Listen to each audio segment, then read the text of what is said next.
Sí, sí, se ve. Muy bien.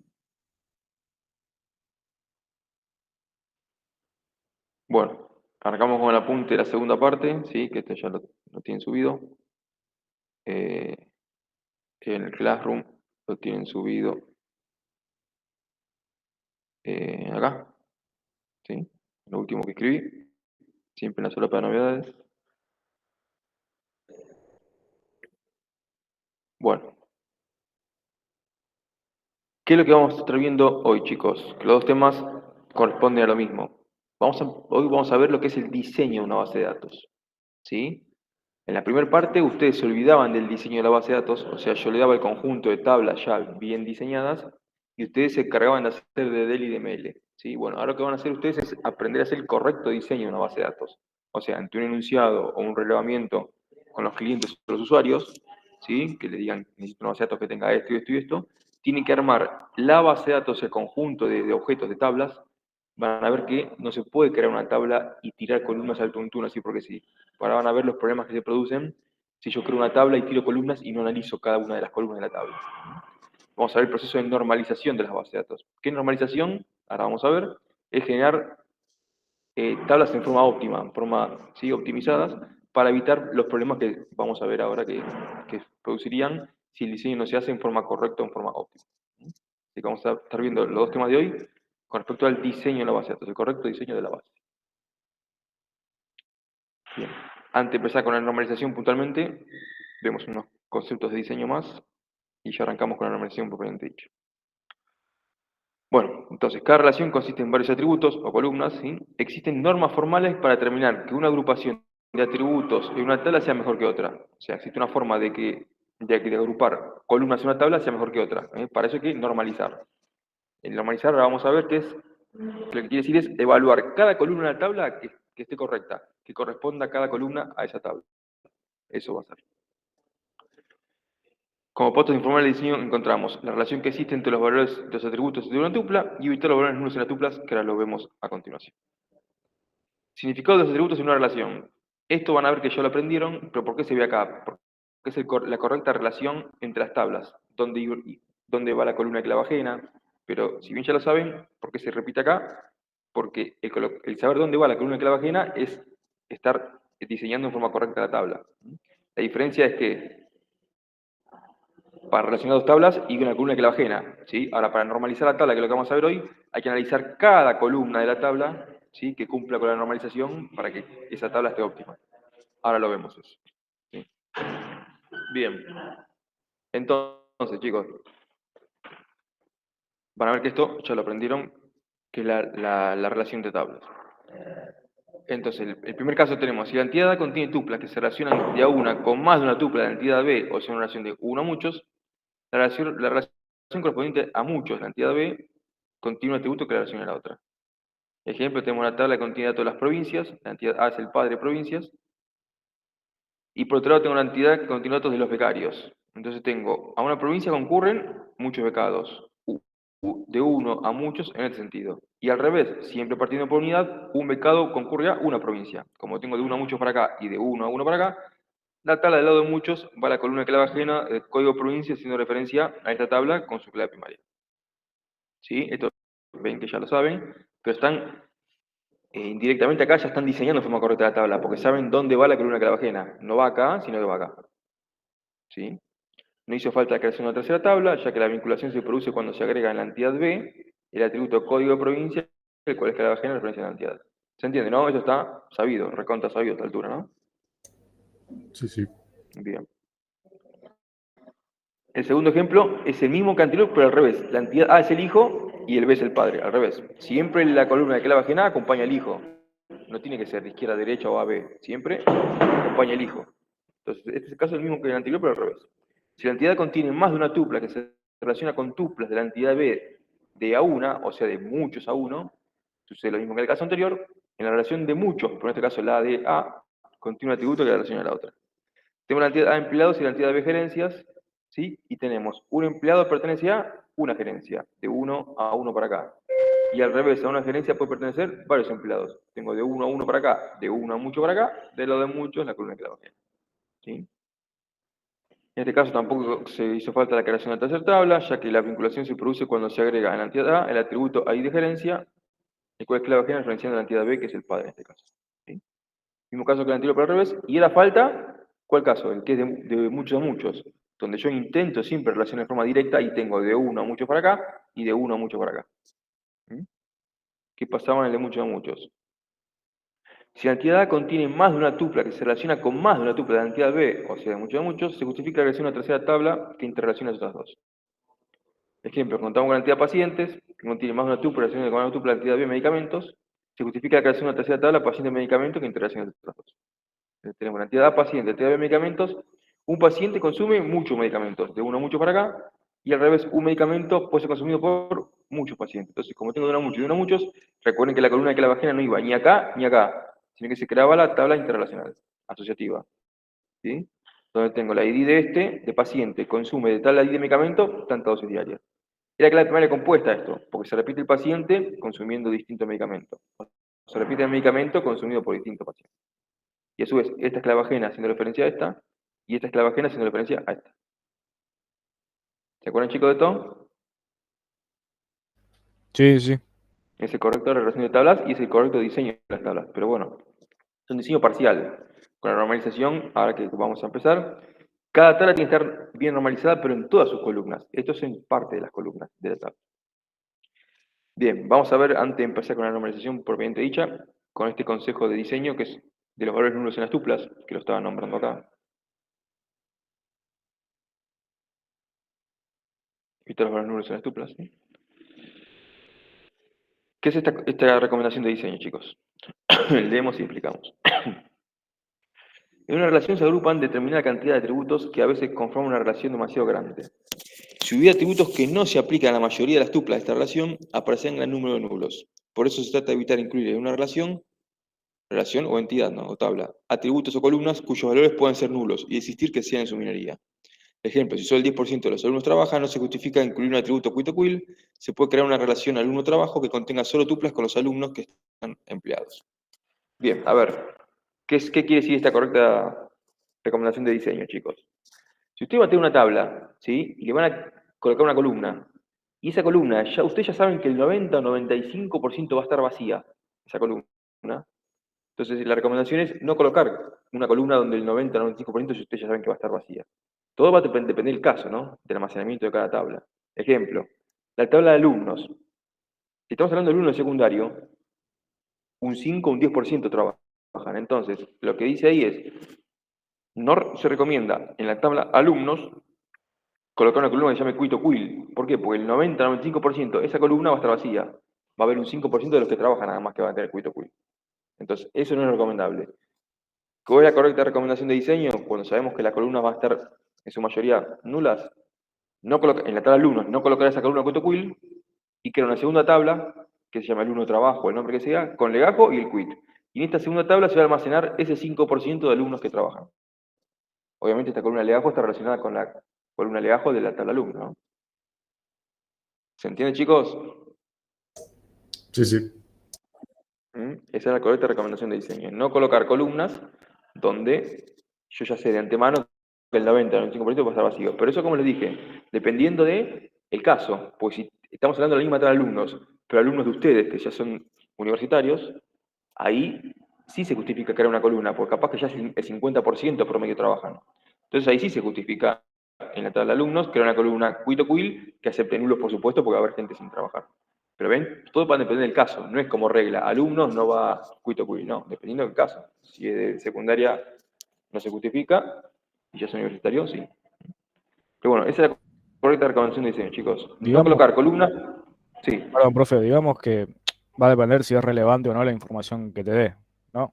Sí, también, pero lo que te está diciendo acá es que no crees columnas en tablas donde el 95% de las filas, esa columna va a estar vacía. ¿Se Sí, sí, entiende? o sea, por eso, digamos, tener un 90% de nulos no te brinda ninguna información. No, y está generando estructura al divino botón. Ok. Exacto, exactamente. Bien. O sea, es más óptimo crear una segunda tabla que tener tablas con columnas cuyo 95% esté vacía. Bien. Y ahora sí empezamos en las en la normalización, que van a ver que son 3 formas normales. Cada forma normal valida algo distinto, pero en las 3 formas normales, ahora vamos a ver lo que hace es optimizar las tablas. Bien. Edgar Cole, bueno, fulanito que es el que creó esto, ¿no? Propuso 3 formas normales, las cuales se conocen como primera forma normal, segunda forma normal y tercera forma normal. Todas estas formas se definen bajo restricciones de las dependencias funcionales entre los atributos de una relación. Acá viene la definición de qué es normalizar, chicos. La normalización de los datos consiste en descomponer las relaciones o tablas distribuyendo sus atributos o columnas en relaciones más pequeñas, satisfaciendo un cierto conjunto de restricciones. Es el proceso de producción de grupos óptimos de atributos en las relaciones. Entonces, ¿qué es normalizar, chicos? Es el concepto de normalizar. Si bien cada una de las 3 formas normales valida algo distinto, pero en las 3 estoy haciendo lo mismo. ¿Qué estoy haciendo en cada una de las 3 formas normales? Estoy generando grupos óptimos de columnas en las tablas. ¿Sí? O sea, yo en cada una de las 3 formas normales, que ahora vamos a validar qué valida cada una de ellas, pero en cada una de las 3 estoy normalizando en forma general, en concepto general. ¿Qué es lo que estoy haciendo? Generando grupos óptimos de columnas en las tablas. Eso es normalizar, chicos. O sea, que la tabla esté óptima en su columna. ¿Y qué pasa en caso cuando yo normalice, en cada una de estas formas normales, cuando yo normalice y encuentro un problema y esa tabla no esté normalizada, ¿qué tengo que hacer como solución para arreglar la tabla? Lo que dice acá, descomponer la relación y me tengo que llevar el atributo a relaciones más pequeñas o a otras tablas. O sea, cuando yo, ahora vamos a ver que valido columna por columna en cada una de las 3 formas normales y no está normalizada, para arreglar lo que tengo que hacer, descomponer la tabla y me tengo que llevar los atributos que me causan el problema a otra entidad, ya sea una entidad existente o una entidad nueva. Es el concepto. Ahora vemos que cada una de las 3 formas normales valida algo distinto, ¿sí? Pero en las 3 formas normales, por concepto, estoy haciendo lo mismo. Estoy generando grupos óptimos de columnas en las tablas, y cuando una tabla no está o en primera, o en segunda, o en tercera, para arreglarla lo que voy a hacer es descomponer la tabla y me voy a llevar las columnas o atributos que me causan el problema a otras u otras relaciones, ya sean nuevas o existentes. ¿Se entiende el concepto, chicos? ¿De qué es normalizar? Sí, sí. Ahora vemos puntualmente qué valida cada una de las 3 formas normales.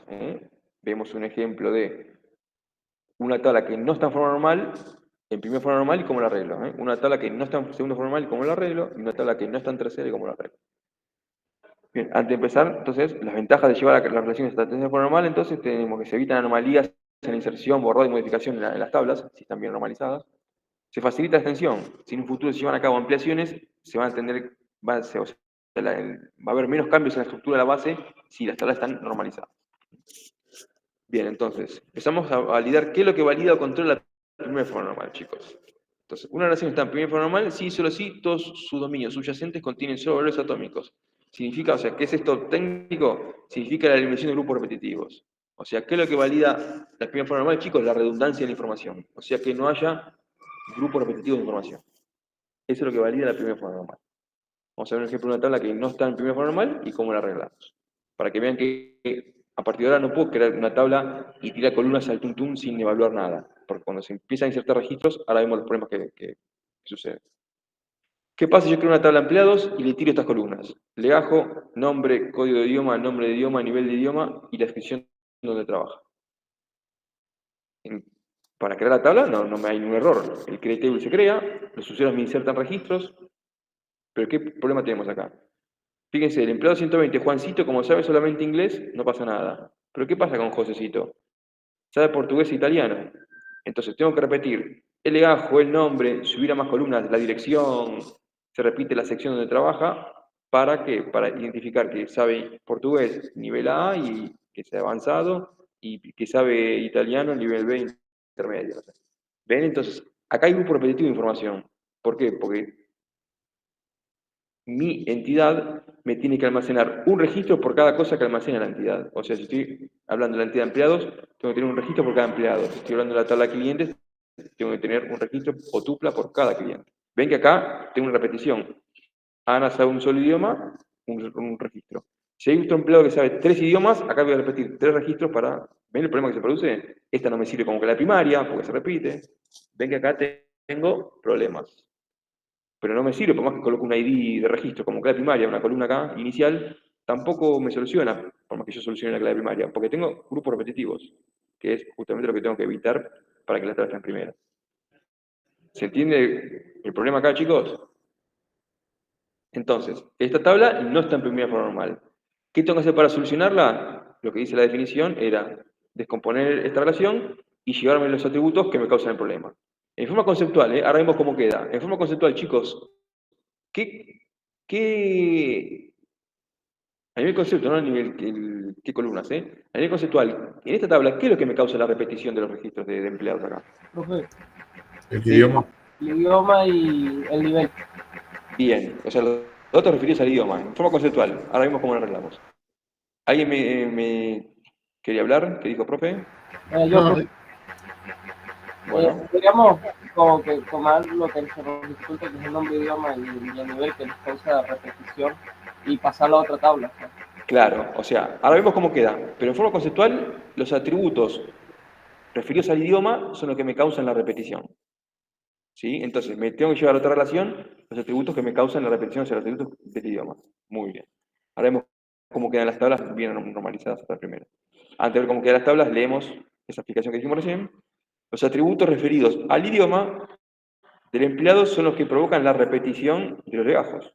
Entonces, eliminar el grupo repetitivo significa llevarme a otra relación los atributos causantes de tal iteración o repetición. ¿Ven? Entonces, los atributos referidos al idioma son los que me provocan la repetición. Bueno, tengo que desglosar y descomponer esta tabla y llegar a los atributos que me causan el problema. Entonces, ¿cómo quedarían las tablas? No a nivel datos, sino a nivel estructura. Quedaría con empleados con legajo en nombre y sección, que son los atributos propios del empleado. Recuerden que subrayado es la primaria. ¿Sí? Acá está en primera forma normal, porque pone grupos repetitivos. Tengo legajo 1, el nombre Pirulito, labura en sistema. Legajo 2, Cachito, labura en recursos humanos. ¿Mm? Esta tabla queda en primera.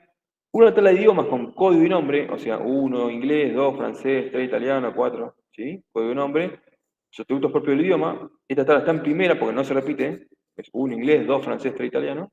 Y después queda la tercera tabla, que es la interrelacional entre empleado y idioma, para indicar el nivel de cada empleado de cada idioma. Como hay un empleado que puede saber más de un idioma, entonces tengo la tabla de empleado de idiomas con legajo y código de idioma y su nivel. Es que la primaria compuesta, ¿por qué? Porque se va a repetir el legajo sabiendo distinto idioma. O sea, el legajo 100 sabe el idioma 1, que es inglés, avanzado. El legajo 100 sabe el idioma 2, que va a ser francés, porque está almacenado acá, sabe básico. ¿Se entiende? Se repite el legajo sabiendo distinto idioma. O se va a repetir el idioma, pero de distinto legajo. ¿Se entiende, chicos? Acá la primera key va a saltar cuando mismo legajo, sabiendo el mismo idioma, no se puede, porque ya está almacenado. Entonces ahí salta la primera key. Entonces acá también me quedo en primera forma normal porque tampoco hay grupos repetitivos. Ven que de una desglosé dos más, tres me quedaron. ¿Se entiende, chicos? ¿Cómo quedaron las tablas? profe, entonces en esa última Sí. tabla, repetir los datos no estaría mal. Es que acá no lo estás repitiendo, porque vos vas a repetir el legajo, pero de distinto idioma, ¿entendés? Acá se te repite la primary key, la primaria, y se te repiten estos datos. A ver, si vos cuando te dicen en el reglamento con los usuarios o los clientes, te dicen que un usuario puede saber más de un idioma, y eso es verdad, en la realidad puede saber más de un idioma, lo tenés que almacenar en la base de datos, que un usuario sepa más de un idioma. Pero acá no se repite el registro, no se va a repetir el mismo legajo del mismo idioma, porque salta la primary key. ¿Entendés? Vos de acá decís, el legajo 100 sabe el idioma 1, avanzado. El legajo 100 sabe el idioma 2, que va a ser francés, intermedio. Se repite el código 1, inglés, pero de distinto número de legajo. ¿Entiendes? Entonces acá no hay tampoco grupo repetitivo de información, de registros, de tuplas. ¿Se entiende? Sí, sí, perfecto. Bien, una vez que yo toqué esta tabla, que es la que estaba mal, y desglosé, me tengo que volver a hacer la pregunta. A ver, ¿esta me quedó en primera? Sí, en el grupo repetitivo. ¿Esta me quedó en primera? Sí. ¿Esta me quedó en primera? Sí. ¿Por qué me tengo que volver a hacer la pregunta? En las tablas que intervienen en el manoseo, tengo que volver a preguntar. ¿Por qué? Porque capaz que arreglo esto y desarreglo otras. O sea, todas las tablas que intervienen en el manoseo de la descomposición, bueno, pregunto, a ver, ¿me quedó bien? ¿Me quedó en primera? Sí. ¿Me quedó bien en primera? Sí. ¿Me quedó en primera? Sí. Tiene que volver a preguntarse porque capaz que me arreglo esta que estaba mal y desarreglo otras. Entonces siempre en las tablas que intervienen en la descomposición, o sea, en el manoseo, hablando criollo, volvamos a preguntar a ver si quedó bien. Entonces, eso es lo que valida la primera forma normal, chicos, evitar los grupos repetitivos de información. Vamos a ver ahora que analiza la segunda forma normal. Una relación está en segunda forma normal, si solo si está en primera, o sea, ¿qué quiere decir esto? Cada forma normal es complementaria de la anterior. O sea que para que esté en segunda, primero tiene que estar en primera y valida lo puntual a la segunda. Y ahora vamos a ver la tercera, que para que esté en tercera tiene que estar en primera y en segunda, y después lo que valida puntualmente la tercera. Cada forma normal es complementaria de la anterior. O sea, la más básica es la primera forma normal, ¿sí? Las demás son complementarias de la anterior. Entonces, para que esté en segunda, tiene que estar en primera, o sea, no tiene que haber grupos repetitivos, y además, ¿qué es lo que valida puntualmente la segunda forma normal? ¿Qué es lo que controla? Que todos los atributos no clave tienen dependencia funcional completa con la clave primaria. No existen dependencias parciales. Entonces, antes del ejemplo, vamos al pizarroncito y conceptualmente les quiero mostrar qué preguntas se tienen que hacer para saber si un atributo, si una entidad está en segunda forma normal. Supongamos que tenemos esta tabla de empleados con su clave primaria subrayada y tengo 1, 2, 3, 4 atributos no clave, separados con coma. 4 atributos no clave. 4 columnas o atributos no clave y una clave primaria. Entonces, ¿qué valida la segunda forma normal? Que no haya grupo repetitivo, o sea que esté en primera. ¿Y qué es lo que valía puntualmente la segunda? ¿Qué es lo que decía la definición, chicos? Que cada atributo no clave tiene que tener dependencia funcional completa con toda la clave primaria. Entonces, ¿qué preguntas me tengo que hacer en base a esta estructura de tabla? Que este atributo no clave dependa de este, que este atributo no clave dependa de este, que este atributo no clave dependa de este y que este atributo no clave dependa de este. Si cada atributo no clave depende de su clave primaria, fenómeno, esa tabla está en segunda. ¿Se entiende el concepto, chicos? Por ejemplo, el nombre tiene que ser el nombre del empleado, la dirección tiene que ser la dirección del empleado. Si hay un atributo que se llama nombre-cliente, ese atributo no clave no tiene dependencia, no depende de la clave primaria, por lo cual hay que sacarlo. ¿Se entiende? Hay que desglosarlo. Sí, sí.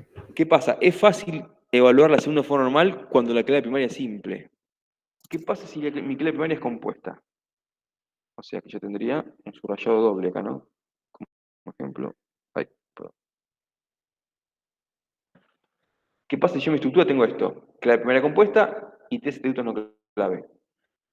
Acá cambia la pregunta. ¿Qué preguntas me tengo que hacer? El concepto es el mismo. Cada atributo no clave tiene que tener dependencia funcional completa con toda la clave primaria, dice la definición de la segunda forma normal. Entonces, ¿qué preguntas me tengo que hacer en base a esta estructura, chicos? Que este atributo no clave dependa de este y de este. Que este atributo no clave dependa de este y de este. Y que este atributo no clave dependa de este y de este. ¿Por qué? Porque cada atributo no clave tiene que depender en forma completa de la clave primaria. Si hay un atributo no clave que depende de uno, pero no del otro, eso no es una dependencia funcional completa, es una dependencia funcional parcial. Entonces, esa tabla no está en segunda y hay que desglosarla. ¿Se entiende? O sea, estos son los casos más difíciles de detectar. Cuando la clave primaria es simple, es más fácil detectar que una tabla no está en segunda, porque hay una columna que no tiene nada que ver en la tabla. ¿Se entiende? Es más burdo, se nota muy a la legua cuando no está en segunda, porque es una columna que no tiene nada que ver ahí. ¿Se entiende? Pero cuando la clave primaria es compuesta, tengo que preguntar que cada atributo no clave dependa por completo de la clave primaria, que dependa de este y de este. Que este dependa de este y de este, y que este depende de este. Profe, ¿Se entiende? Sí. una pregunta para tenerlo claro. O sea, esta regla lo que pasa es que todo el contenido o sea, todas las columnas de la tabla dependan de una, de las que tienen la prueba mariposa. Todas las columnas no clave primaria quiere decir, Claro. dependan por completo de su clave primaria. O sea, que si digamos que yo tengo una tabla X, o sea, una tabla empleado. Entonces tengo ID empleado, entonces nombre empleado, edad empleado. Claro, y no hay una columna que sea nombre-cliente, porque esa columna nombre-cliente no tiene nada que ver con el legajo del empleado. Entonces, ahí no está en segunda, exactamente. Ahora vemos ejemplos igual, ¿eh? Ahora vemos el ejemplo acá yo le estoy mostrando en forma conceptual qué preguntas se tienen que hacer. Ahora vemos ejemplo igual, ¿eh? Cómo no está en segunda y cómo lo arreglo igual, ¿eh? No te preocupes. Ahora vemos ejemplos. Pero el concepto es ese, exactamente. Vos tenés que preguntarte, cada columna no clave primaria dependa por completo de la clave primaria. Si la clave primaria es simple, que vas a preguntar que este dependa de este, que este dependa de este y que este dependa de este.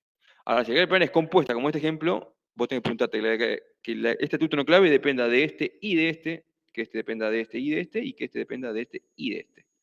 Si hay un atributo no clave que depende de una pero no de otra, es una dependencia funcional parcial, no completa. Y ahí no está en segunda y hay que desglosarlo.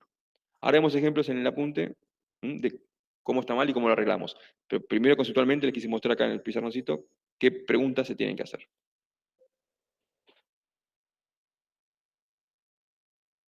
Bien, entonces, el ejemplo 1 está bien, está en segunda. El ejemplo 2 es que no está en segunda y cómo lo arreglo, ¿sí? Este ejemplo está bien. Entonces, yo tengo una tabla de empleo de idioma con legajo, código de idioma y el nivel de idioma. O sea, legajo 100 sabe el código de idioma 1 francés avanzado, eso quiere decir. Acá hay un solo atributo no clave, entonces me tengo que hacer una sola pregunta acá. Que este atributo no clave dependa de este y de este. Esa pregunta me tengo que hacer. Si depende de los dos, está en segunda. Si depende de uno y no de otro, o de ninguno de los dos, no está en segunda. Preguntamos, no lean esto, ahora vemos qué quiere decir. No lean esto, lo hacemos entre todos. ¿El nivel de idioma, ese avanzado, tiene dependencia o depende del legajo? No. Sí, pues, claro, es el nivel de idioma avanzado, exactamente, es el nivel avanzado que sabe esa persona, muy bien. ¿Y el nivel de idioma tiene dependencia con el código de idioma? ¿Avanzado de en qué idioma sabe esa persona exactamente? O sea, ese nivel avanzado es el nivel avanzado de inglés, por ejemplo, y ese nivel avanzado es ese nivel avanzado de inglés que sabe esa persona, exactamente. ¿Ven? Entonces, este título clave depende de este y de este, por lo cual este título clave tiene dependencia funcional completa con toda la clave primaria. Entonces, esta tabla está en segunda.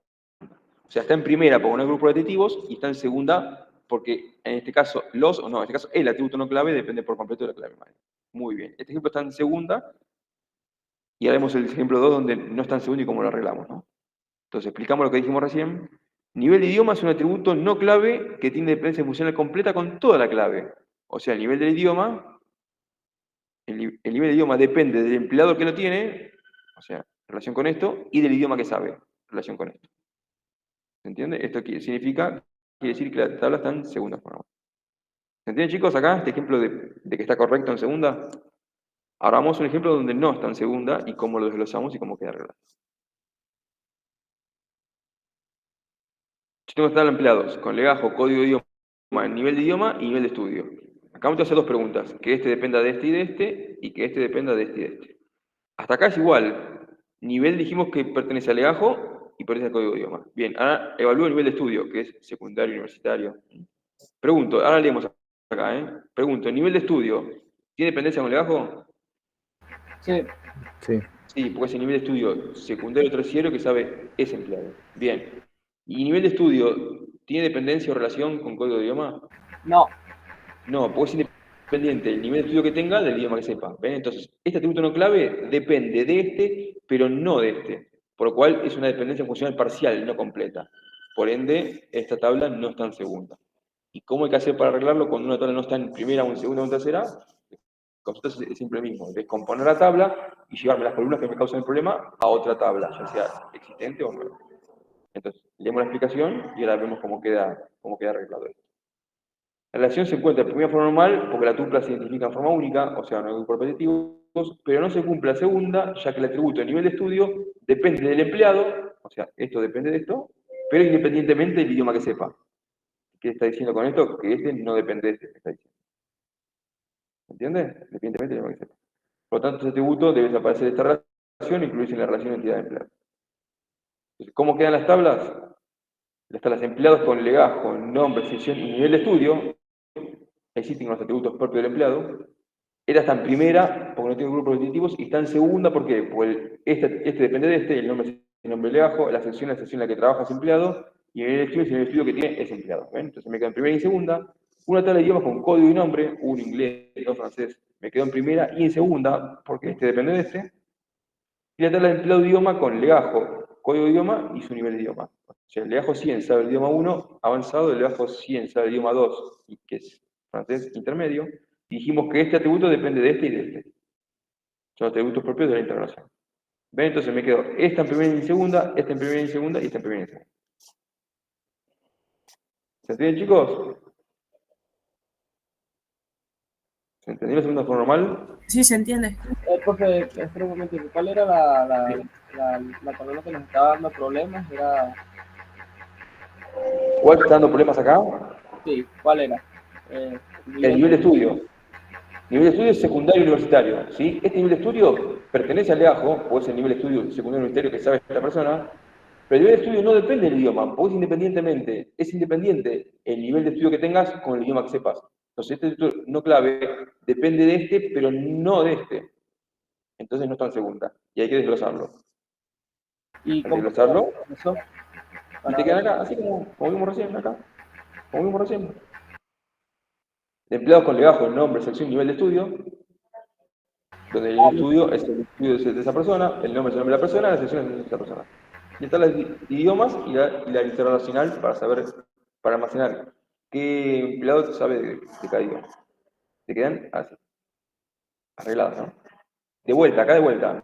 En las tablas que termine en manoseo, pregunto, ¿me quedo en primera y en segunda? Sí. ¿Me quedo en primera y segunda? Sí. ¿Me quedo en primera y segunda? Sí. Pues capaz que de vuelta, como dijimos antes, capaz que arreglo la que tenía mal y desarreglo otra que estaba bien. Entonces, siempre las tablas que intervengo en la descomposición y el manoseo, vuelvo a preguntarme, para asegurarme de que haya quedado bien. Bien, entonces, repasamos, primera forma normal, evitar grupos repetitivos. Segunda forma normal, cada atributo no clave primaria tiene que tener dependencia funcional completa con toda la clave primaria, ya sea simple o compuesta de clave primaria. Y vamos con la tercera forma normal. ¿Qué valida la tercera forma normal? Una selección tiene que estar en tercera, sí, eso sí, está en segunda, y para que esté en segunda tiene que estar en primera, o sea, tiene que estar en primera y en segunda. ¿Y qué valida puntualmente la tercera forma normal, chicos? Ven, cada forma normal valida o controla algo distinto. Todos los atributos no clave son mutuamente independientes entre sí. O sea, no tiene que haber relación o dependencia entre atributos no clave. Por ende, ¿qué preguntas me tengo que hacer en base a este ejemplo conceptual genérico? Si tengo este ejemplo, tengo tres atributos no clave, este y este. Entonces, para que esté en tercera, ¿qué dice la definición?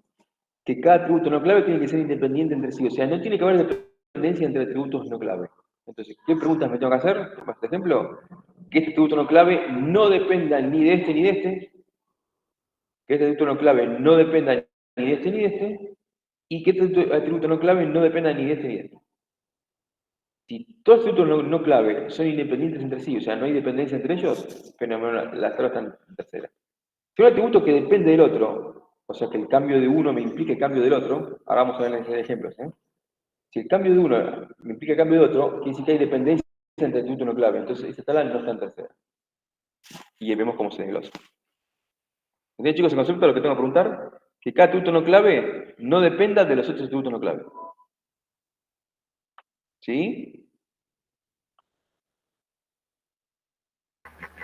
Sí, pero, profe, Bien. una pregunta, en el pizarrón donde estaba la tabla con nombre, edad, esos no serían dependientes porque... No, ahora vemos esto, ¿no? Ahora les muestro este ejemplo. Vamos al apunte y después vemos este ejemplo con datos. Con el apunte está el ejemplo con nivel de estructura, ¿sí? Y ahora les muestro el ejemplo también con datos para que vean el problema cómo se produce. Ahora llegamos a esto. Bien, entonces, si yo tengo esta entidad, legajo, nombre, número de sección y oficina de sección. Dijimos que para que esté en tercera, además está en primera y segunda, ningún dominio no clave debe tener dependencia funcional completa con otro dominio no clave. Entonces, analiza este con este que no dependan. ¿Ven? Nombre y sección no tienen ninguna dependencia. Analiza el primero con el tercero, este con este. Nombre y oficina de sección no tienen dependencia. Analiza este con este. No pregunta este con este porque ya hice este con este, lo mismo que al revés, ya está. Entonces, ¿qué pregunta me queda por hacer? Este con este. Entonces, número de sección y oficina de sección dependen entre sí, ya que si cambia de sección, va a cambiar de oficina ese registro. Por este caso no está en tercera. O sea, ven que el cambio de un dato me implica el cambio del otro. Entonces, como hay dos atributos no clave que dependen entre sí, esta tabla no está en tercera. Porque un atributo no clave depende de otro atributo no clave. Entonces, hay que desglosarlo y, como siempre, me tengo que llevar a otras tablas lo que me causa el problema. En este caso, lo que me causa es la dependencia entre atributos no clave. Entonces se debe quitar de la tabla de atributos de oficina de sección y armar otra donde no interfiera en la normalización de la tercera forma normal. ¿Cómo quedaría entonces, chicos?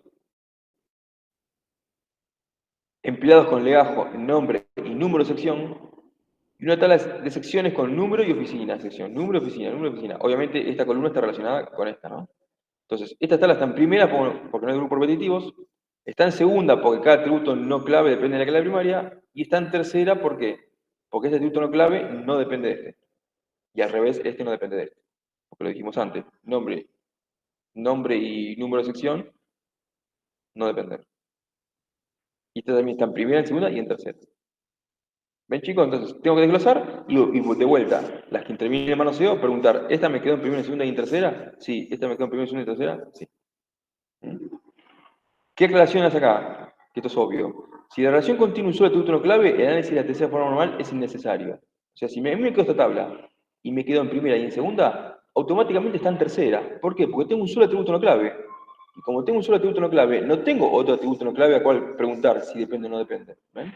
Entonces, si esta tabla me quedó en primera y en segunda, por tener un solo atributo no clave, automáticamente está en tercera. No necesito hacer ninguna pregunta para validar la tercera. ¿Se entiende, chicos? Lo mismo que este caso.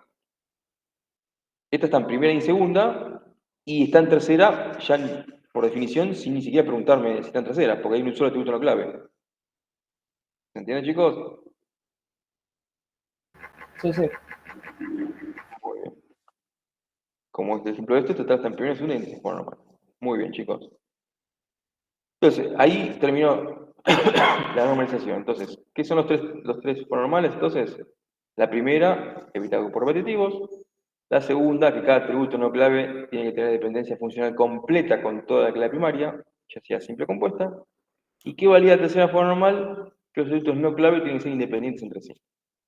Vamos a ver el ejemplo, acá estaba el ejemplo de la tercera forma normal a nivel estructura.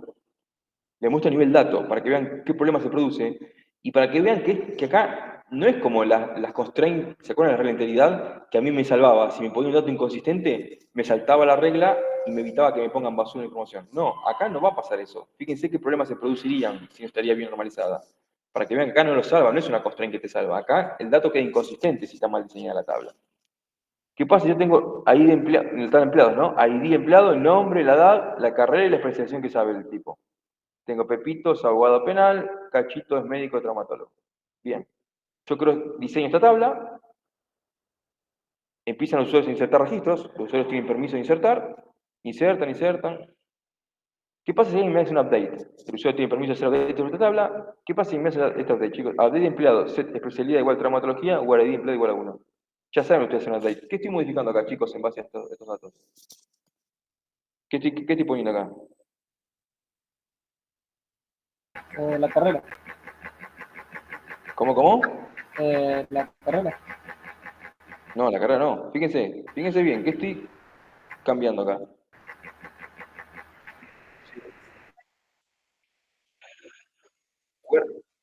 Ah, sí, y pero sí, ya está quedando mal la columna, exactamente.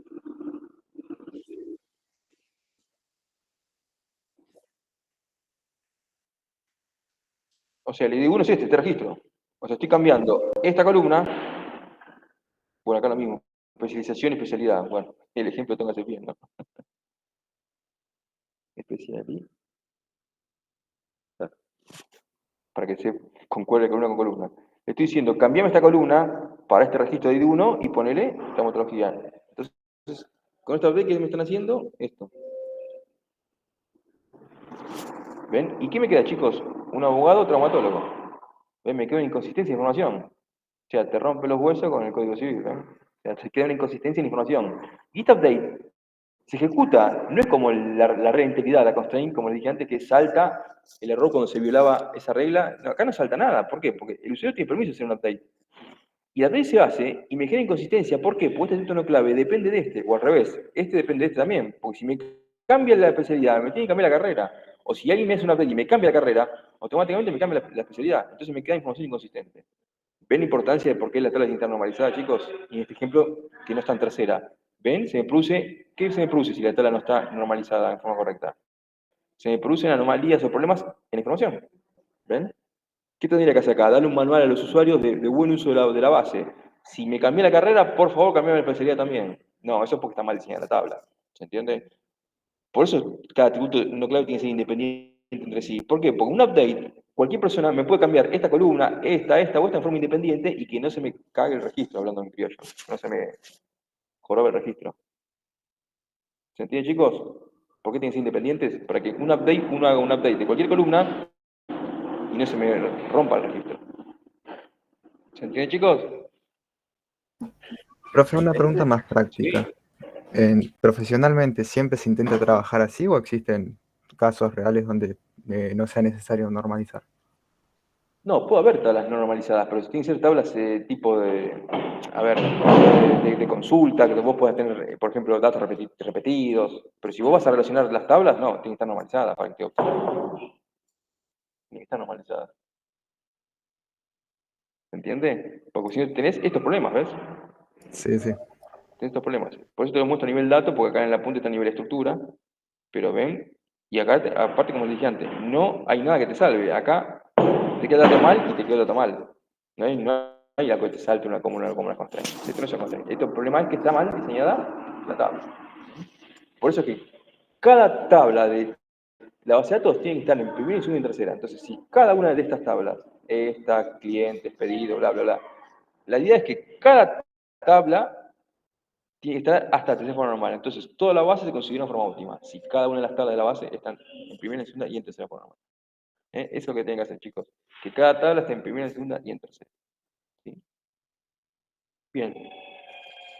Acá esta gestación no lo van a hacer ahora, lo van a hacer después. Haremos el tema siguiente que tiene que ver también con diseño. ¿Sí? Pero igual vemos qué tiene que hacer. ¿Qué tiene que hacer, chicos? Ante un enunciado, porque ahora no les doy las tablas hechas como antes. Ustedes tienen que hacer las tablas justamente normalizadas. ¿Sí? Ante un enunciado, ¿qué tienen que hacer? El conjunto de tablas normalizadas, o sea, este grupo. No hace falta que lo hagan así a nivel estructura y dato. Con la sola nivel estructura alcanza, o sea, tiene que hacer esto, ¿ven? El conjunto de tablas. ¿Pero qué tiene que hacer? Cada una preguntarse. Si está en primera, en segunda y en tercera, o sea, tiene que preguntar que este dependa, que este dependa, que este no dependa. O sea, ¿qué tiene que hacer? Esto por la cantidad de tablas que sea. O sea, lo que tienen que estar haciendo es crear la base con las tablas, pero normalizadas. ¿Entienden?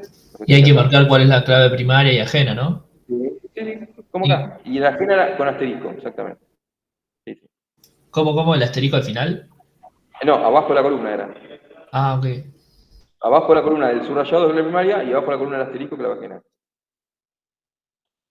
O sea, tiene que hacerlo, no hace falta que lo hagan a nivel con datos, así, ¿no? Con lo que sea con el nivel de estructura alcanza. Pero la cantidad de tablas que sea. Pero cada una tiene que ver que esté en primero, segundo y tercera cada una de las tablas de la base. ¿Ven? El 2 lo mismo, ante un enunciado tiene que hacer lo mismo. ¿Ven? Ante un enunciado, el de 3 es más grande, tiene que hacer un conjunto de diseñadas normalizadas hasta el normal. ¿Ven? Conjunto de tablas normalizadas hasta el normal. Y acá el 4 es, entre esta entidad, si está en primera, segunda y en tercera, si está, pone que sí. Ahora, si no está, tiene que decirle por qué y arreglarlo, cómo queda el desglose, ¿no? ¿Sí? Ese es el 4. Pero los primeros 3 es ante el enunciado, tiene que ver el conjunto de tablas así normalizadas de esa mini base de datos, va a ser chica la base, pero cada tabla tiene que estar normalizada. ¿Sí? ¿Ven? En la primera parte ustedes se olvidaban del diseño. Yo les daba, ¿qué cosa? Este conjunto de tablas así, ¿ven? ¿Se acuerdan? Y ustedes hacían DML, se olvidaban del diseño. Yo les daba la base así. ¿Se acuerdan? ¿Nos visitaron? En el enunciado de la acreditación de DML, yo les daba esto. Se olvidaban del diseño. Ahora ustedes están diseñando la base. ¿Entienden? Bien. Vamos a ver el tema siguiente, que también es parte del diseño de la base de datos, que es el DER, el diagrama antirrelación, que viene a ser el mapa de la base de datos. Bueno, esto lo hacen después. Vemos DER y después se ejercitan todos juntos, normalización y DER.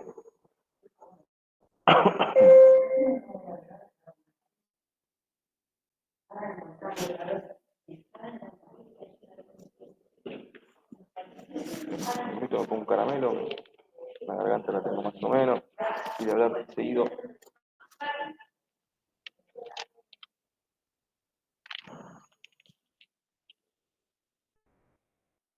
Bueno,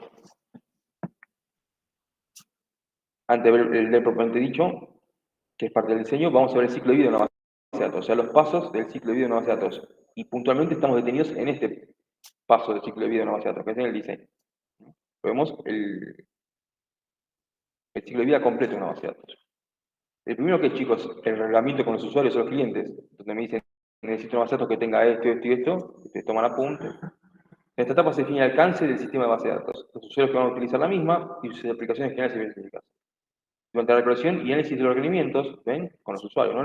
Los diseñadores mantienen entrevistas con los usuarios de la base de datos para poder interpretar y documentar sus necesidades en lo que respecta a los requerimientos de información. O sea, de esta definición, ¿qué es lo que sale? El enunciado, que sería esto. ¿Entienden? Que sería el necesito una base de datos que tenga esto, esto y esto.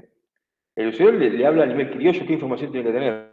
Ustedes después la tienen que distribuir en qué? En tablas y en tablas normalizadas. ¿Entienden? La información que tiene que almacenarse en esa base. Bien. En paralelo con esto, vamos a especificar los requerimientos funcionales, o sea, las necesidades del usuario con respecto a las transacciones que se van a realizar, incluyendo la obtención de los datos y su exposición. ¿Qué datos tienen que obtenerse para las transacciones? Recuerden, las transacciones era un update, un inicio, un delete, un select. ¿No?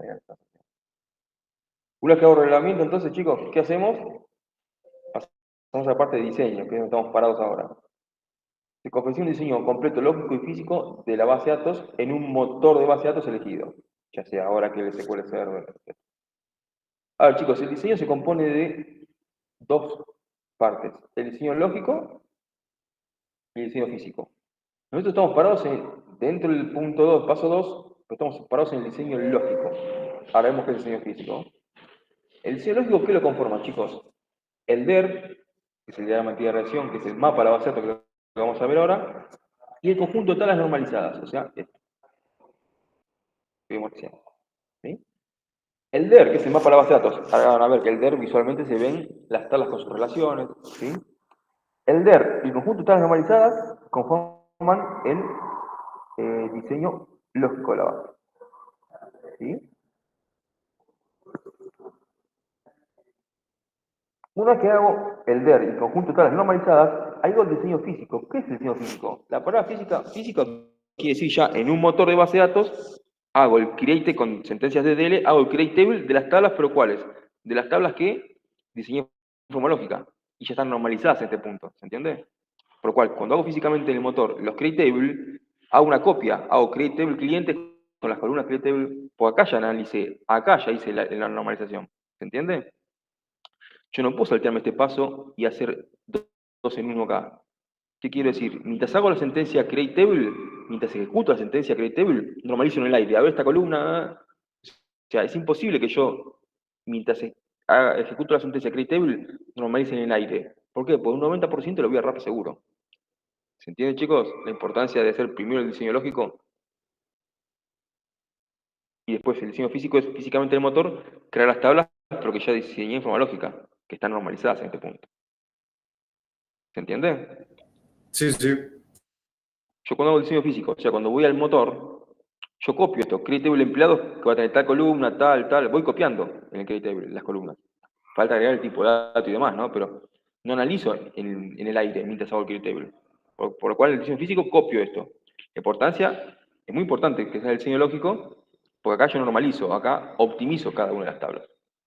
Entonces el diseño lógico lo conforman, este punto, el diseño lógico lo conforman el DER, que es lo que vamos ahora, y las tablas normalizadas. Por eso hoy estamos viendo del diseño lógico. El diseño físico ustedes ya lo hicieron en la primera parte, porque físicamente ya hicieron los create tables, ¿se entiende? Pero lo que le di yo es esto, el diseño lógico le di yo, ¿se entiende? Pero ven, esto les sirve para saber dónde están parados dentro de una base de datos. Entonces, el diseño lógico lo conforman el DER, que ahora lo vemos, y las tablas normalizadas. Una vez que se hace eso, se pasa a la implementación, se debe implementar la base de datos diseñada en un motor comercial, se elige el motor más apropiado, se crean los archivos de base de datos y se implementan las aplicaciones de software. ¿Qué pasa? En paralelo con esto, ¿qué se diseña y se implementa? Las aplicaciones que van a laburar con esta base de datos. ¿Sí? Va a haber gente como los técnicos, van a interactuar directamente a la base a través de SQL, pero la mayoría de los usuarios finales interactúan con esta nueva base a través de las aplicaciones. En paralelo, los programadores van codificando la aplicación que va a laburar con esta base. El otro paso del ciclo de vida de la base es carga o conversión de los datos. En algunos proyectos, la conversión de la base de datos lleva mucho más tiempo y más planeación estratégica que el desarrollo de programas. En estos casos puede no haber existido una base de datos y esto da lugar a la carga completa de la misma. ¿Qué quiere decir esto, chicos? Que si esta nueva base de datos es una nueva base de datos que no tiene nada que ver con nada, con un sistema existente anterior, los datos los tengo que cargar de cero. Es una carga de cero. ¿Sí? Ahora, si esta nueva base de datos viene producto de una migración de una versión anterior, entonces ahí los datos no tengo que cargar de cero, tengo que migrar los datos del sistema viejo, de la base de datos vieja, a la base de datos esta nueva. Eso quiere decir. Si ya es existente, lo migro, y si no, tengo que cargar de cero. Todo. Sí. Sí. O sea, la cuarta, que si no la carga, es como, por ejemplo, si yo tengo una base de datos de productos, yo qué sé, de zapatos, y el jefe me dice, no, ahora ya no vamos a producir zapatos, vamos a producir, yo qué sé, teléfonos, y tengo que cambiar todo. Espera, no te escucho bien, si tienes un ruido de fondo, no te escucho muy bien. Que, por ejemplo, en el cuarto punto, digamos, si yo tengo una base de datos, si en mi empresa se trabaja con una base de datos de zapatos, por decir así, de materia prima de zapatos, y luego viene el jefe y me dice, no, ahora ya no vamos a producir zapatos, vamos a producir teléfonos, y tengo que cambiar toda la base de datos. Esa sería la carga o la conversión. No, pero en este caso, si vas a dedicarte a cosas distintas, no te sirven los registros de zapatos para teléfono. Ahí tienes que hacer la carga nueva de cero. Exacto. Por más que tengas una base existente, ahí los datos van de cero como si no tuvieras base, exactamente. Entonces sería la Pero carga o esto es cuando vos tenés la conversión de conversión datos. de datos, es cuando vos tenés un sistema con una versión actual y vas a tener una nueva base de datos, puede seguir la versión nueva. Esa versión nueva, ¿qué puede implicar? Un cambio tecnológico, por ejemplo, en la programación, y tenés nuevas funcionalidades. Entonces, pero las funcionalidades viejas las tiene todas. Entonces ahí sí, vos vas a crear una base de datos nueva con más entidades, las entidades que ya tenías, más nuevas entidades por las nuevas funcionalidades, y ahí sí migras la información. ¿Entendés? O sea, ya, Sistema nuevo. este, Bien. solamente sirve si, digamos, los datos anteriores o sea, son funciones o relevantes al nuevo sistema. Claro, cuando ya sea, o sea, la migración de información va cuando vos tenés un sistema nuevo, pero que es una actualización del sistema actual que va a ser el que Relevante. vas a desconectar, digamos. Vos el sistema actual lo vas a desconectar, ¿sí? Pero tenés que tener una base de datos nueva con una aplicación nueva, ahí migras todo y pues no es que desconectás el viejo y apuntas al nuevo. Viene esta etapa que es la que sigue, que es la de prueba y validación. Vos tenés que validar todo en el sistema nuevo que te funcione al igual que te funciona el sistema viejo. Ok. Ahora vemos esta parte, qué es lo que hace. Bien, como se esa aplicación, entonces luego de esta etapa se están en condiciones de efectuar la instalación.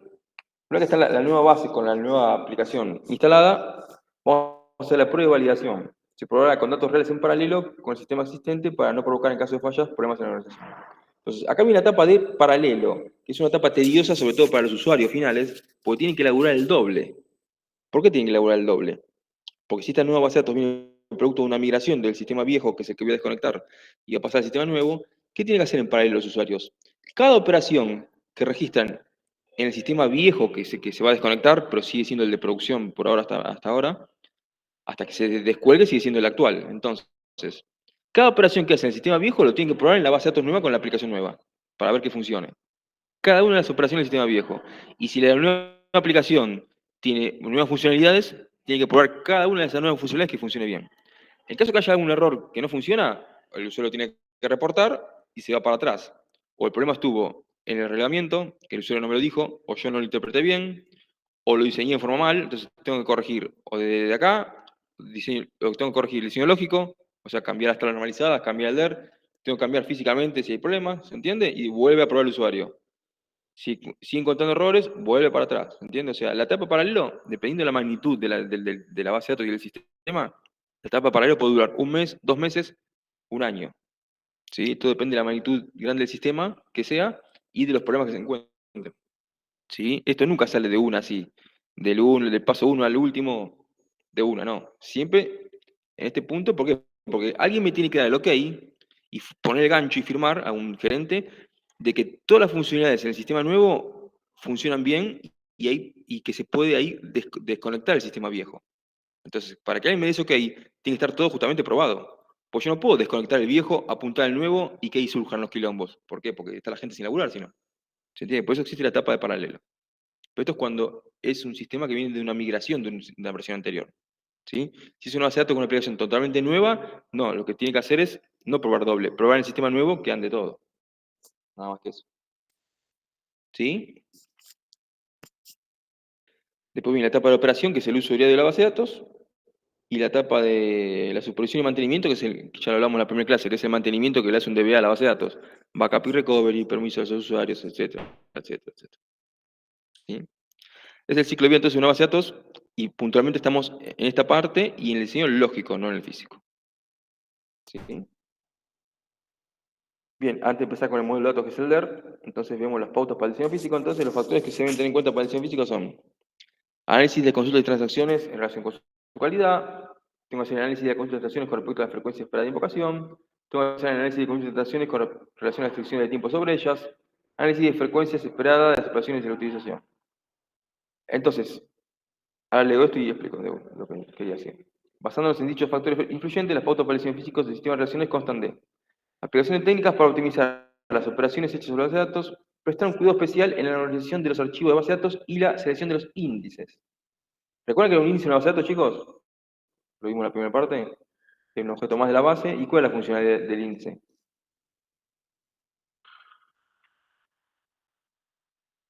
para poder guiarte por la base de datos. Y Para cortar. acelerar la búsqueda, ¿sí? Exactamente. Yo creaba índices sobre columna o columnas de tablas, y cuando hago una búsqueda por esa columna de la tabla, y si la tabla está indexada, lo buscaba en esa estructura de árbol, ¿se acuerdan? Donde preguntaba por subgrupos y siempre llegaba la información en forma más óptima. Bien. Entonces, ven, acá tengo que hacer, por ejemplo, vamos a tomar este punto. Análisis de las consultas de transacciones con respecto a la frecuencia esperada de invocación. ¿Ven? O sea, si yo veo que una tabla va a ser muy frecuentemente invocada, o sea, que la van a consultar muy seguido, muy rápido, y va a ser grande esa tabla, bueno, ahí ya en el diseño tengo que darme cuenta que esa tabla tiene que llevar índices. ¿Ven? Eso es lo que está diciendo con estos análisis. Yo con estos análisis me doy cuenta qué tabla, por ejemplo, va a llevar índice y cuál no. ¿Entendés? Eso es lo que quiere decir. A ver, no tiene por qué salir bien de una. Si yo me di cuenta del diseño, fenómeno. Lo que me di cuenta del diseño, fenómeno. Capaz que hay una tabla que yo pienso que no va a crecer mucho en el tiempo o que no va a ser muy frecuentemente invocada. Entonces esa tabla no le quiero índices. Cuando se usa la base de datos, si los usuarios se me quejan de que esto anda lento, recuerden que yo puedo crear un índice después. Pero esa creación la hago ante un problema. Me están diciendo que anda lento, ¿entiendes? Porque no lo detecté en el diseño. Se puede llegar a solucionar, como le dije, creo el índice después. Pero lo que detecte en el diseño evito los problemas, porque acá, cuando yo no lo creo en el diseño, el usuario me está diciendo un problema que anda lento la consulta, ¿entiendes? O sea, ¿se puede solucionar? Sí, pero ante un problema. Si yo lo detecto en el diseño, evito los problemas esos. ¿Sí? ¿Sí, chicos? Sí, Sí, sí. sí. Bien. Ahora sí, vamos a ver el modelo del modelado de datos, que es el diagrama de entidad-relación, el DER, que es como el mapa de la base de datos. Y esto tiene que estar en relación, como es el diseño lógico, el DER y las tablas normalizadas. Ahora vamos a ver que la ejercitación es eso, es hacer el DER y las tablas normalizadas, que conforman las dos cosas el diseño lógico. Bien, ¿qué es el modelo de datos? Es una colección de herramientas conceptuales para describir los datos, relaciones entre los datos, semántica de los datos y restricción de la consistencia. Hay dos modelos de datos, el modelo de entidad y el modelo relacional. El modelo de entidad-relación es un modelo de datos de alto nivel, está basado en la presentación de un mundo real que consiste en la colección de objetos básicos, denominados entidades, y las relaciones entre estos objetos. O sea, el modelo de entidad-relación es el DER. ¿Y el modelo relacional qué es? Lo que acabamos de ver, un modelo de menor nivel y usa una colección de tablas para presentar tanto los datos como las relaciones entre los datos. O sea que el modelo relacional son las tablas normalizadas y esto es el DER. ¿Ven? Y con esto, conforma el diseño lógico de la base. Dijimos el DER y el conjunto de tablas normalizadas. ¿Sí? Los diseñadores formulan generalmente el diseño del esquema de la base de datos, modelando primero los datos en alto nivel, o sea, el DER, y luego pasándolas a la traducción al modelo relacional, o sea, pasamos a las tablas relacionadas. ¿Sí? Bien, vamos a ver el DER propiamente dicho, porque el modelo relacional, o sea, la normalización, ya la vimos antes. El modelo de datos de entidad-relación está basado en la procesión del mundo real, consistente en objetos básicos llamados entidades y sus relaciones entre los objetos. O sea, lo que muestra el DER es eso, las tablas con sus relaciones. Se desarrolló para facilitar el diseño de base de datos, permitiendo la especificación de un esquema de la empresa que representa la estructura lógica completa de una base de datos. La estructura lógica general de una base de datos se puede expresar gráficamente mediante un diagrama de entidad-relación. ¿Sí? Ahora vamos a ver dos modelos de DER. Se han propuesto varias metodologías de diseño por distintos autores. Vamos a analizar dos de dichas propuestas. El modelo de entidad-relación de Chen, que son los autores, y el diagrama de entidad-relación de Martin. Hay más, como dice acá, hay varias metodologías de diseño, pero estos dos son los que más se utilizan en el mercado. ¿Sí? Que lo que cambia es la simbología. Ahora vamos a ver que los DER de estos dos tipos expresan lo mismo. Lo que cambia es la simbología. Pero estas dos simbologías, la del DER de Chen y la de Martin, son las simbologías más comunes en el mercado. ¿Sí? Bien. Vemos primero en forma suelta qué elementos contiene un DER. Contiene una entidad, etc. Y después vemos el DER entero. ¿Sí? Vamos a ver primero qué elementos contiene un DER. Contiene el elemento básico que es una entidad, una tabla. ¿Sí? Es cualquier objeto real o abstracto que existe en un contexto determinado, puede llegar a existir y del cual deseamos guardar información que con posterioridad nos interesará recuperar. Una entidad puede ser un objeto con existencia física, como por ejemplo una persona, animal, casa, etc. O un objeto con existencia abstracta, como por ejemplo puede ser trabajo, asignatura, clases, etc. Se representa gráficamente mediante rectángulos en el DER y su nombre se muestra en el interior. O sea, este es el nombre de la entidad en un DER. Rectángulo, nombre adentro. Rectángulo, nombre adentro. Rectángulo, nombre adentro. ¿Sí? Bien. ¿Qué otro elemento hay en un DER? Atributo, columnas. ¿Sí? Definen o identifican las características de una entidad. Cada entidad contiene distintos atributos que dan información sobre esa entidad.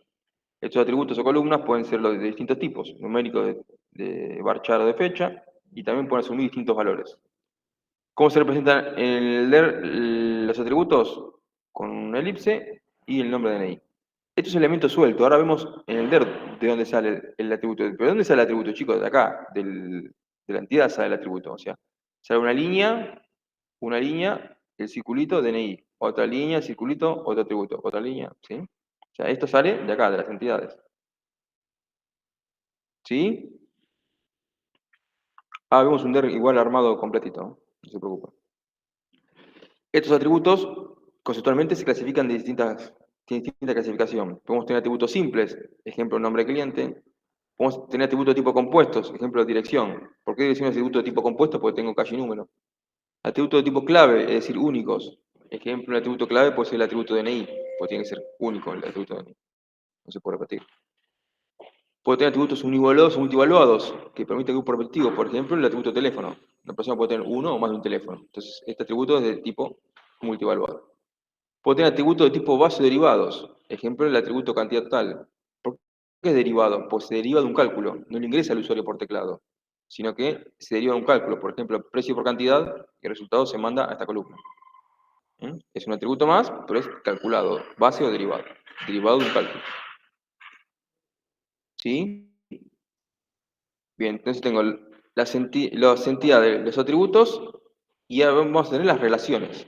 Porque cuando yo ahora relaciono una tabla con otra, dijimos, tengo la entidad con el nombre, ahora vemos los atributos en el DER, y las relaciones. ¿Qué las relaciones? Cuando yo relaciono una tabla con la otra, ¿sí? Esto es una relación, ¿no? Entonces, es la correspondencia o asociación entre dos o más entidades. Cada relación tiene un nombre que describe su función, ¿ven? El nombre. Un cliente hace pedidos, ¿ven? Cuando yo hago una relación, ¿qué tiene que estar? La línea que une una tabla con otra, el nombre de la relación, ¿sí? Entonces las relaciones se presentan gráficamente mediante rombos y su nombre se muestra en el interior. El que utiliza rombo no es Martin, es Chen. Fíjense que Chen pone el nombre de la relación dentro de un rombo, ¿ven? Estas dos relaciones marcan lo mismo, lo que cambia es la simbología entre un autor y el otro. Para relacionar dos tablas, entonces, ¿qué tengo? La línea, el nombre de la relación, Martin el nombre lo escribe suelto, Chen el nombre lo deja dentro de un rombo, ¿sí? Cuando yo relaciono dos tablas, además de la relación con el nombre, necesito esto, que es la cardinalidad, que es lo que sigue a continuación. ¿Qué es la cardinalidad, chicos? Es lo que ustedes ya saben, es dejar marcado gráficamente a un elemento de esta entidad cuántos elementos le corresponden a este, y viceversa, siempre partiendo por unidad, a un elemento de esta entidad cuántos elementos le corresponden a este. Eso es la cardinalidad. Entonces, cuando yo Perdón, relaciono... profe. Sí, ¿Esto es tipo el diagrama de clases de programación, algo así? no, esto es de la base de datos. Sí, sí, pero digo, ¿Sí? el diseño, digamos, una cuestión así, es diseñar de forma gráfica. Diseñar en forma gráfica, exactamente, donde vos tenés en forma visual, acá está un poquito más grande, ¿ves? Una base de datos donde vos ves la cantidad de tablas con sus relaciones. Imagínate un poco más grande, ¿no? Porque tener una base de datos de una empresa más grande, ¿no? Yo he visto en la época que todavía no estaba todo tan digitalizado, en una empresa había un DER que era todo un mural, toda una pared completa pegado. Imagínense la cantidad de tablas con sus relaciones, ¿no? Entonces, lo que vos ves a simple vista en forma gráfica, ves tablas con sus relaciones, sin meterte adentro de la base.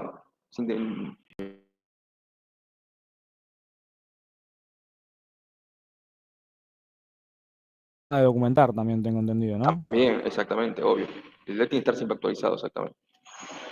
Pero además es una herramienta de práctica donde vos mirás en forma gráfica, mirás si esta tabla se relaciona con esta, o si se relaciona con otra también, y si es de uno a mucho, de uno a uno, también lo expresa en esto que estaba diciendo en la cardinalidad.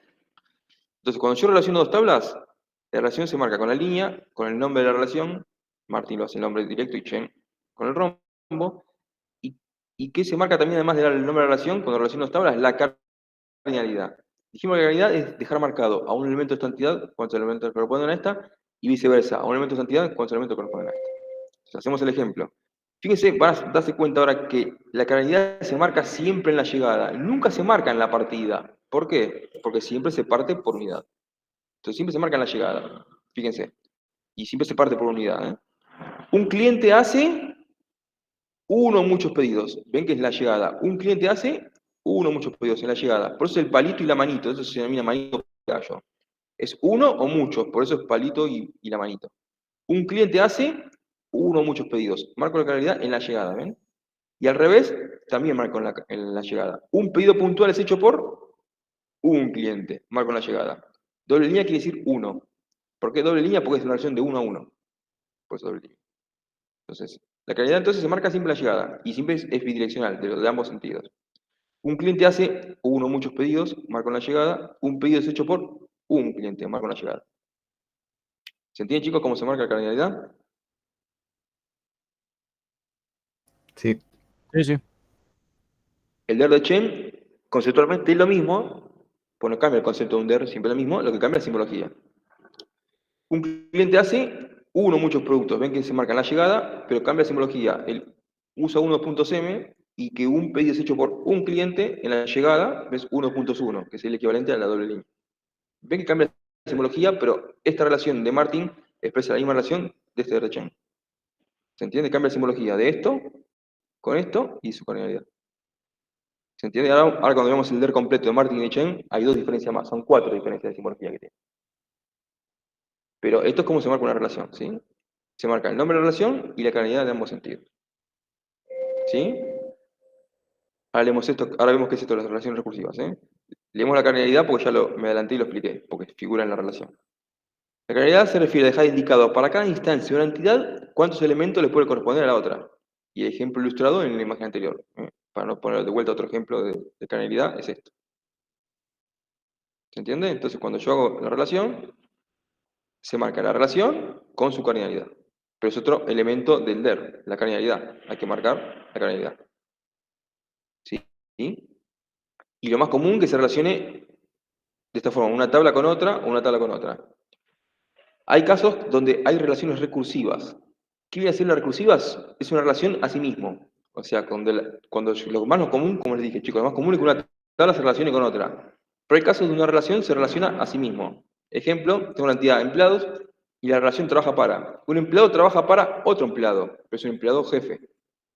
¿Se entiende? Entonces, ahí la relación, ¿cómo sería la relación recursiva? Es a sí mismo, no es la línea hacia otra entidad, sino es la línea a sí mismo. Ejemplo. Vamos al pizarroncito, lo hago acá. Medio manopla, pero se va a entender, ¿eh? Entonces, la línea de la relación no sale hacia otra tabla, sino que sale a sí mismo. Ahí. Puede ser ahí, para acá, para abajo, para donde sea, ¿no? Donde tengo de 1 a 1 y nombre de la relación. Trabaja para. Lo abrevio, ¿eh? TP pongo. Trabaja para. ¿Por qué? Porque tengo, y esta es la tabla, empleado, ¿no? Porque tengo un empleado, trabaja para otro empleado, que está acá adentro. ¿Se entiende el concepto, chicos? Sí, se entiende. Esa es una relación recursiva. ¿Mm? Les doy otro ejemplo. Y lo vemos a nivel tabla, porque esto es a nivel diseño, y lo vemos a nivel tabla, a nivel registros, cómo se impacta. Como sé que a mí el enunciado o el cliente me dice que yo tengo una tabla, no sé, de cursos. ¿Sí? Y me dice que para hacer un curso, bueno, perdón por la desprolijidad, chicos, pero en el pizarrón me saldría más prolijo. Supóngase que el enunciado me dice, o el cliente me dice, que para hacer o el alumno, para hacer un curso, tiene que tener como requisito haber hecho otro curso previo. Entonces, un curso tiene como requisito otro curso que está acá adentro. ¿Ven? Entonces ahí es una relación recursiva de vuelta, de 1 a 1, y siempre cardinalidad de ambos lados y nombre de relación. Es requisito de. O sea, un curso es requisito de otro curso. Y ahora vemos cómo se arregla a nivel data, ¿no? El nombre es requisito. Acá estoy haciendo Martin, ¿ven? Esta simbología y el nombre suelto. Para no hacer el rombo que me va a quedar más desprolijo todavía. Bueno, ¿cómo queda en la tabla la relación recursiva a nivel tabla? Tengo la tabla cursos. Supónganse ID curso, nombre, no sé, la sede donde se dicta ese curso y el prerequisito. ¿Sí? Como columna. Entonces, tengo ID, curso. Entonces tengo el curso 1, no sé, cualquiera, base de datos, de la sede de Avellaneda, tiene como prerequisito el 3. ¿Qué es este 3? Es el ID de curso 3, ¿entienden? Entonces, un curso tiene como prerequisito otro curso que está acá adentro. ¿Ven? Acá ven la relación recursiva, ¿ven? Es una relación a sí mismo. El 2, que es, no sé, programación, también de la sede de Avellaneda, tiene que tener como prerequisito, no sé, cualquier ejemplo, el 5. Ven que la relación recursiva es una relación a sí mismo, donde en forma gráfica dice un curso tiene como prerequisito otro curso. ¿Y cómo lo soluciono? Con una columna en la tabla. ¿Sí? La columna prerequisito, ¿eh? Como en este caso. El curso 1 tiene como prerequisito el 3, el curso 2 tiene como prerequisito el 5. Ahí se marca la relación recursiva. ¿Se entiende, chicos? Así mismo. Lo más común es que una tabla se relaciona con otra. Y ahí va con clave ajena, como ustedes ya saben. ¿Sí? Por ejemplo, este es el caso de clave ajena. ¿Ven? Un cliente hace muchos pedidos, un pedido es hecho por muchos clientes, del lado de muchos, ¿qué va? Acá la columna de clave ajena referenciando esto. Eso ya lo saben hacer. Y esto es la representación gráfica de lo que ya saben hacer con clave ajena. ¿Se entiende? La representación gráfica en el DER. Del 1 a muchos y 1 a 1. Del lado de muchos, columna de clave ajena. Pero en este caso es relación recursiva. ¿Se entiende la relación recursiva, chicos? Una relación a sí mismo. Sí, sí. Bien. Ojo, la relación recursiva, tengan en cuenta eso, tiene que ser sí o sí de 1 a 1. No puede ser de 1 a muchos. Si es de 1 a muchos, no puede ser recursiva porque ahora van a ver el problema que se produce. ¿Qué pasa si a mí el enunciado o el cliente me dice, o el usuario me dice, que un curso puede tener como requisito más de un curso? O sea, que el curso 1, para hacer el curso 1, tiene que tener hecho el 3 y el 5, un ejemplo cualquiera. Entonces, ¿qué problema tendría ahí? Yo vengo a hacer el de acá y haría de 1 a muchos. Hago el palito y la manito, ¿no? Haría gráficamente. Palito y manito. ¿Se entiende? Oh, me quedó feo acá. Lo hago acá. El palito y la manito. ¿Sí?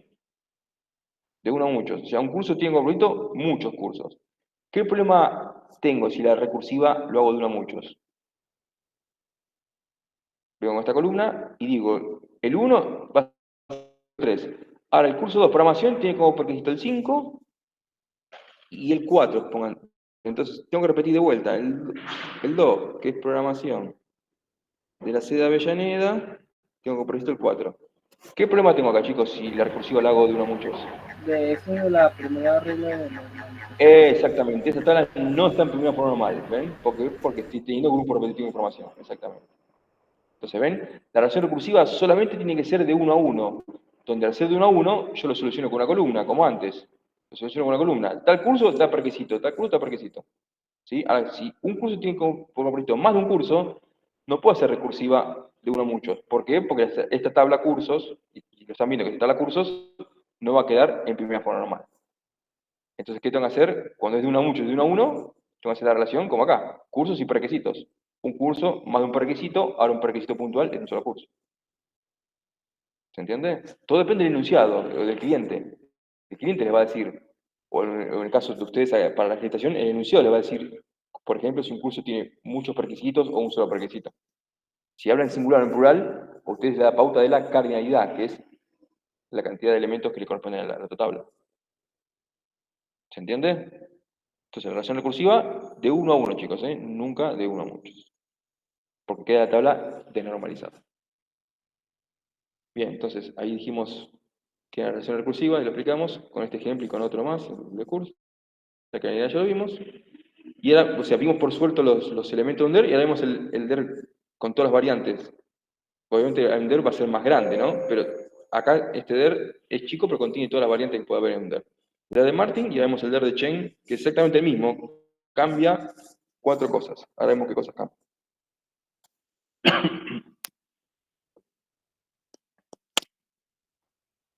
Bien.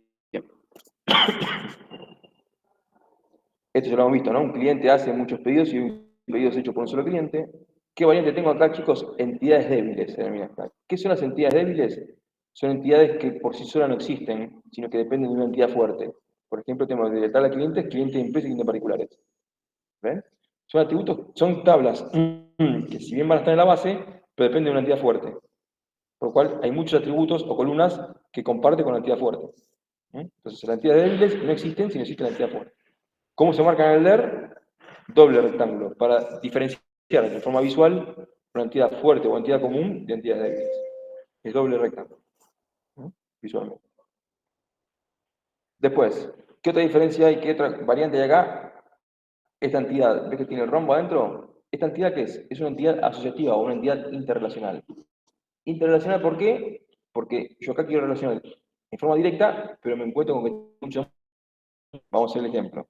Ustedes en el DER siempre van a intentar relacionar en forma directa. Pero ¿qué pasa? Si me encuentro que tengo de 1 a muchos para acá y de 1 a muchos para acá, ¿qué tenía? De muchos a muchos. ¿Se acuerdan conceptualmente? Entonces la relación no iba directa, iba a través de la tabla interrelacional. ¿Se acuerdan? Entonces, esta tabla interrelacional se hace con el rombo. ¿Por qué tengo de muchos a muchos? Vamos a hacer el ejemplo.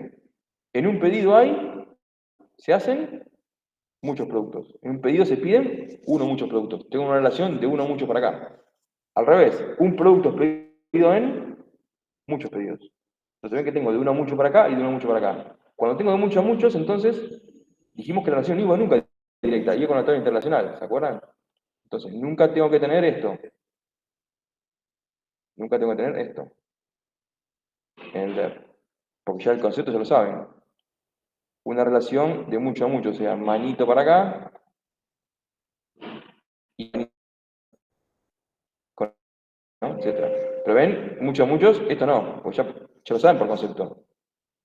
Cuando es de 1 a muchos para acá y de 1 a muchos para acá, ¿cómo se hace eso? Con la tabla interrelacional.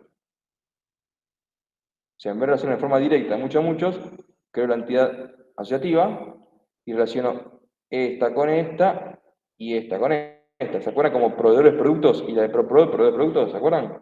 No iba en forma directa, porque un proveedor envía muchos productos y un producto era enviado por muchos proveedores. ¿Se acuerdan? Entonces, no va a relacionar directa, porque es de muchos a muchos. Me queda esta la tabla asociativa o interrelacional que se grafica en forma distinta. ¿Para qué? Para diferenciar las entidades comunes de las entidades interrelacionales o asociativas. ¿Se entiende? Donde acá sí tengo de 1 a 1 a muchos, y de 1 a 1, y tengo de 1 a 1 a muchos, y de 1 a 1. Con los nombres, ¿no? Nombre y nombre.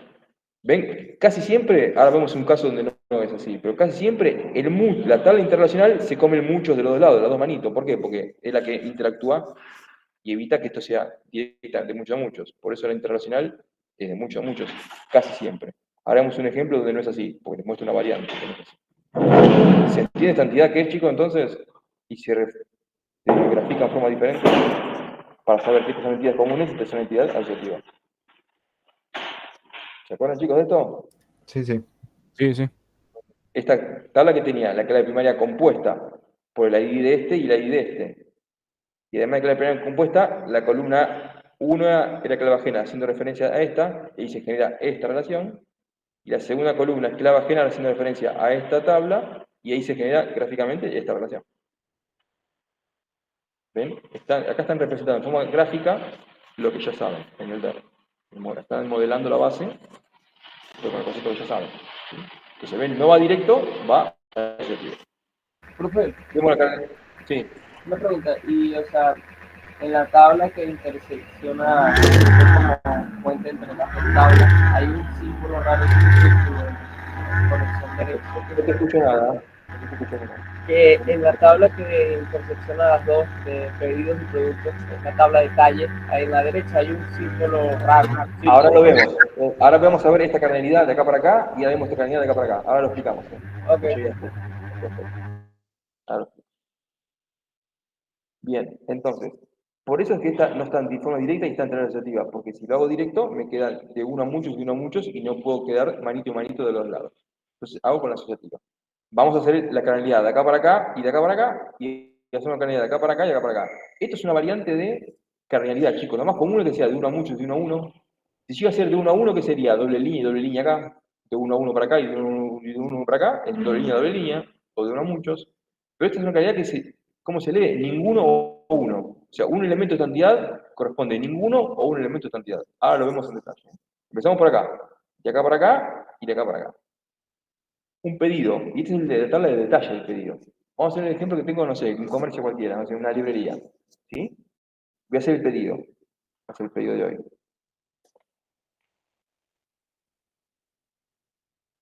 Tengo que borrar esto, ¿no? La tabla de pedidos y la tabla de detalle de pedidos. ¿Sí?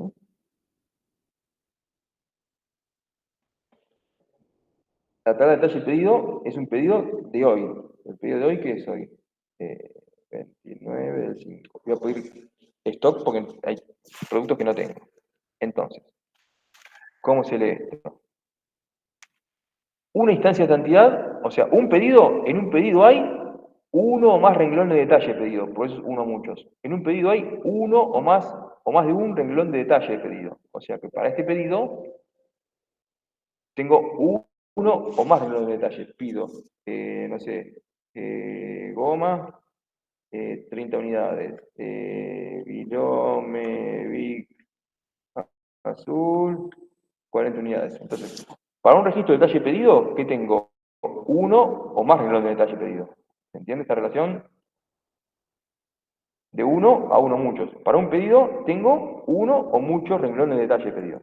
O puedo pedir o un pedido o un producto o más de un producto en el detalle del pedido.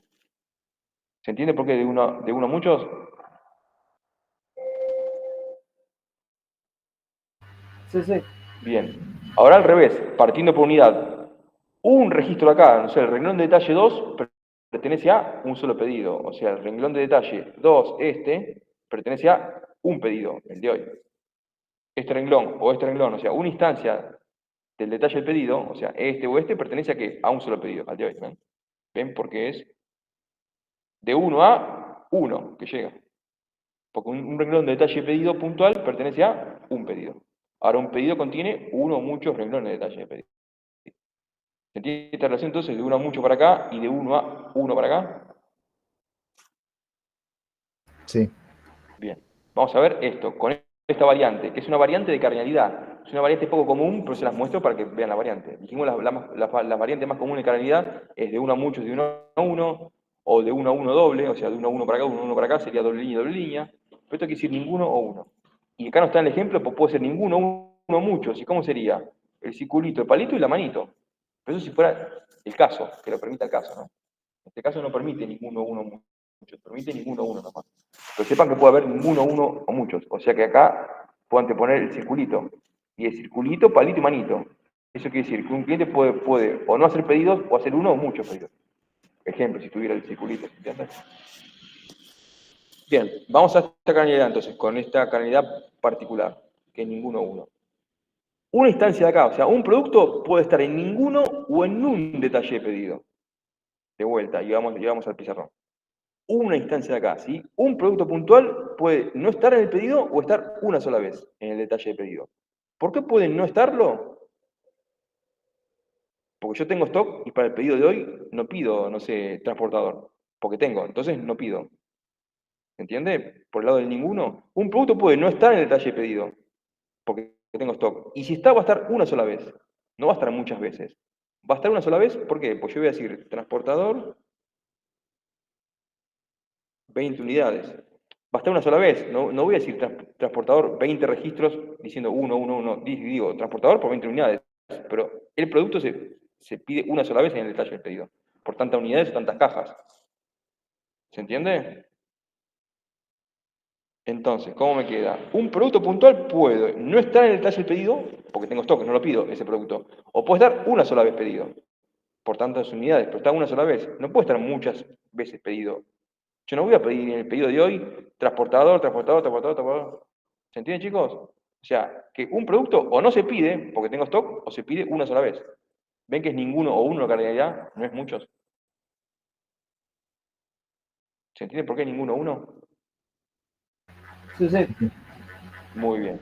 Esta es una cantidad que se usa poco, pero aparece, ¿ven? Dependiendo del caso, aparece. Y ahora al revés, ¿qué me falta? Un elemento de cantidad le corresponde 1. O sea, el renglón de detalle 2 pertenece a un solo producto, no a muchos productos. O sea, el renglón de detalle 2 pertenece a un solo producto. Es virome bic azul el renglón de detalle 2. El renglón de detalle 2 no dice virome, goma, etc. ¿Ven? Entonces, tengo una relación de 1 a ninguno 1 y una relación de 1 a 1 en este sentido. Así se lee. Una relación de 1 a ninguno 1 y una relación de 1 a 1. Y esta es una cardinalidad puntual, pero que existe como variante. No es la más común, pero en el DER les quise mostrar la variante porque existe, depende del caso. Y acá no está el ninguno, uno, muchos, pero se agregaría el 0, adelante. Perdón, el 0, 1, muchos, o 0, 1 y mucho y la manito. Profe, Sí, entonces el circulito es como de representar 1 quiere 0 a decir. 1. Para que representar ninguno. Ninguno. O sea, que un elemento de esta entidad puede no estar en esta entidad. Ok. Puede no estar, o si está una sola vez. Pero no va a estar muchas, por eso no está la manito. Y acá vimos que para un producto o no está, no lo pido porque tengo stock, o si está, aparece una sola vez. No te aparece este ítem 5 veces en el detalle del pedido. Vas a pedir una sola vez por tanta cantidad de unidades, ¿no? Pero aparece una sola vez este producto. No aparecen muchas veces, por eso no va la manito y acá no va a ir nunca esto repetido. O sea, el DER va en concordancia, siempre en consistencia, en concordancia con lo que almacena en la tabla, ¿no? ¿Me entienden, chicos? Entonces ahí quedó el DER completito con... Obviamente después van a tener más tablas con más relaciones, pero acá vemos todas las variantes en el DER de Marte. Antes de ver las diferencias con el DER de Chen, que este es el DER de Chen que marca lo mismo, pero cambia la simbología, esto tengan en cuenta. ¿Qué les dije yo al principio, chicos, cuando creaban la tabla? Pero ya físicamente la base. Los nombres en plural, ¿se acuerdan? Si un nombre compuesto utiliza el mismo prefijo, guión bajo, pero el nombre no empieza en el date table, en el diseño físico, empieza acá en el diseño lógico. Acá es donde tengo que nombrar bien. Clientes, pedidos, no coloquen clientes con ese pedido en singular, empleados, ¿se entiende? Acá es donde empieza el nombre correcto de las entidades. Porque después esto se traduce a las tablas relacionadas, a las tablas normalizadas, y después de las tablas normalizadas pasan a ser el diseño físico y van a hacer el criterio de esas tablas. ¿Se entiende? Pero el nombre correcto aparece acá, no con el criterio. ¿Se entiende? Acá nacen los nombres, la nomenclatura de los nombres correctos. ¿Sí, chicos? Sí, sí. Muy bien. Bueno, vamos a ver este mismo DER, pero el de Chen cambiando las simbologías. Este DER es exactamente el mismo que el otro. Dijimos, primera diferencia, el nombre va en el rombo, el otro va en el nombre suelto. Segunda diferencia, dijimos la canalidad, 1.0 y 1.1. Y el 0.1, ¿cómo sería? ¿Ven? 0.2.1 sería el equivalente a esto, 0.2.1. Y si fuera ninguno, uno mucho, ¿cómo sería? 0.2.1, 2.m. ¿Ven que marca lo mismo? Tercera diferencia, ¿cómo representa la entidad asociativa? Martin lo hace con un rombo y Chen no lo hace con un rombo. ¿Por qué? Porque como utiliza el rombo para relaciones, ven, la entidad asociativa no lo hace con un rombo, lo hace con doble rectángulo, al igual que las entidades débiles. ¿Ven? Pero esta es la relación entre productos y pedidos, ¿ven? La interrelacional. Lo mismo que esto. Entre productos y pedidos, la interrelacional. ¿Ven? Lo mismo. Están puestos gráficamente distribuidos en la hoja en forma diferente, pero es lo mismo, ¿ven? ¿Se entiende? Y la última diferencia es que Martin no marca atributos y Chen marca atributos. ¿Cómo se marca atributo? Con la elipse, los nombres de atributos, subraya acá la primaria, los enumera. Y acá está a modo de ejemplo, chicos, de cómo se marcan atributos. Pero los atributos no van en una sola tabla, van en todas las tablas. Va en esta, en esta, en esta, en esta. ¿Sí? Por lo cual el DER de Chen queda más grande. Porque Chen marca atributos en todas las entidades. Acá está puesta en una sola a modo de ejemplo. ¿Sí? Pero va, para que vean cómo se marca, pero va en todas las entidades. ¿Se entiende? Entonces son esas 4 diferencias, chicos, entre Chen y Martin. Chen marca atributos, Martin no. Primera diferencia. Segunda diferencia, el nombre de la relación va dentro de un rombo, Martin lo hace afuera. Tercera diferencia, la canalidad. Y cuarta diferencia es cómo marca la entidad asociativa. Profe, Martin con el rombo adentro y Chen con la doble línea. ¿Sí? Sí. profe, en Martin, ¿qué significaba la doble línea, o sea, el de Martin? Esto, Sí, ¿qué significaba? esto es lo mismo que en Chen, es entidad débil. Son entidades débiles que sí que entidades que, por ejemplo, las entidades débiles no existen por sí solas, dependen de la entidad fuerte. Por ejemplo, tengo la tabla clientes y tengo 2 entidades débiles que son cliente de empresa y cliente de empresa. Son entidades débiles porque dependen de esta entidad. Pero las marcan iguales, fíjate, doble rectángulo, doble rectángulo. No es diferencia y las marcan iguales. Por eso no te las marqué como diferencia, ¿ves? Ok, Las ok. entidades débiles se marcan igual. Tanto en Martin como en Chen se marcan igual. Por eso no te lo marqué como diferencia. Listo. Acá el rombo lo pone débil, ¿por qué? Porque las entidades son débiles, por lo cual la relación la pone débil, nada más que por eso. ¿Sí? Pero esto no es diferencia, fíjate que esto lo marca igual que esto. Bien, chicos, son 4 cositas nada más. En la práctica, si quieren, hagan un ejercicio por cada una. Si quieren, hagan uno con Che, uno con Martin, como para practicar simbología. Si me quieren hacer todos los ejercicios con uno, no hay problema, pero para el parcial tienen que saberse las 2 simbologías. Yo puedo tomar una u otra o combinación de ambas. Perdón, combinación no tiene que haber un DER con mezcla, no tiene que hacer, por ejemplo, esta canalidad, pero con rombo. No tiene que mezclar simbologías, O lo hace todo con Martin o todo con Che, No pueden mezclar simbologías. ¿Estamos? ¿Sí? No pueden hacer el de Martin, por ejemplo, y marcando atributos. Ahí están mezclando simbología. ¿Se entiende? Profe, ¿hay herramientas o páginas para hacer esto? Ahora que íbamos a la parte práctica, ahora le iba a decir qué herramienta. No. Muy bien. Ahora que terminamos esto, les iba a decir eso. Bien. ¿Qué es este de donde se lo saqué yo el extracto de ejemplo? Lo saqué de ahí, justamente, de las parámetros. Fíjense que, a nivel aclaratorio de ustedes, el DER de cada uno de ustedes va a ser distinto al de todos. Con respecto a qué, chicos, con respecto a la distribución de las tablas en la hoja. Ven que acá la puse pedidos y productos y la relación acá la puse más en L, ¿ven? O sea que el DER de cada uno de ustedes va a ser distinto en cuanto a la distribución de las tablas. O sea, pueden haber hecho clientes y pedidos, o al revés, pedidos acá y clientes acá, o en vez de izquierda a derecha, de arriba y de abajo, clientes arriba, pedidos abajo, y la línea va, la relación va vertical, no horizontal, ¿me entiende? O sea, el DER de cada uno de ustedes va a ser distinto en base a qué? En base a la distribución de las tablas en la hoja, pero lo que sí va a ser el DER y ustedes que tienen que tener la misma cantidad de tablas y las mismas relaciones. ¿Me entiende? Ahora, la distribución de la hoja no tiene que ser el DER de cada uno de ustedes igual, de hecho va a ser distinto. Si ustedes se pusieran a ejercitar y comparan, ahora que el DER va a ser diferente por en cuanto a la distribución de las tablas en la hoja. ¿Sí? Porque si tienen que tener lo mismo en la cantidad de tablas y la cantidad de fracciones no va a correr. ¿Sí? ¿Sí, chicos? ¿Entendió? Entonces, 4 diferencias de simbología, nada más. El de Chain y el de Martin. Sí. Bueno, no hay más teoría. Vamos a ver qué tienen que hacer en la parte práctica de DER.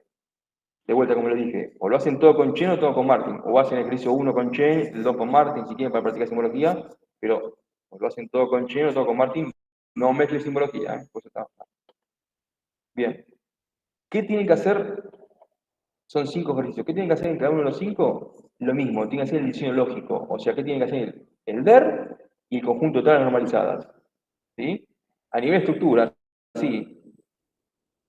No hace falta que lo hagan a nivel, perdón. A nivel estructura, sí, alcanza.